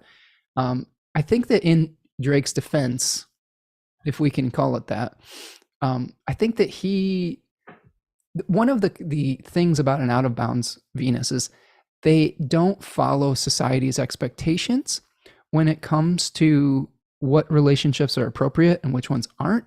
And in this case, there's probably something going on in his mind where he's like, I just love this person and I don't see age and I don't see number. But when it comes down to reality, sometimes those boundaries are in a place for a reason so that you can allow somebody to develop, and properly, mentally, physically, and otherwise, and all of those things without like somebody kind of being, I don't know, sliding into their DMs, I guess. I'm thinking specifically of Drake's relationship with Millie Bobby Brown and how weird that was. And I don't know if he has another history of that, but I digress. But yes, I agree. Undeveloped Scorpio energy. So thank you, Carolyn, for the super sticker. I appreciate the donation. Thank you for the coffee. Appreciate that. I could probably use some now. And we're heading into almost to hour number 3. Okay. I think I've got maybe 5 to 10 more minutes in. I mean, before I got to get going and maybe just stretch and take a walk. But this has been fun. This has been fun, friends. I love hanging out with you. Thank you for spending your Thursday afternoon with me. And thank you for being kind and just sharing all the things that you love in the chat, for your great questions. I love just showing up and holding space for you. And yeah, go check out all those wonderful astrologers, Gemini Brett. Check out Tanya's stuff. Check out Ann Ortley if you're into that kind of thing. So I think I'm going to start wrapping it for the day. So again, please, please, please do me a huge favor and like this video. Share it with your friends. Subscribe to the channel. Get on the newsletter. Maybe I'll start putting some more music stuff and playlists in the newsletter. That usually goes out once a week or so.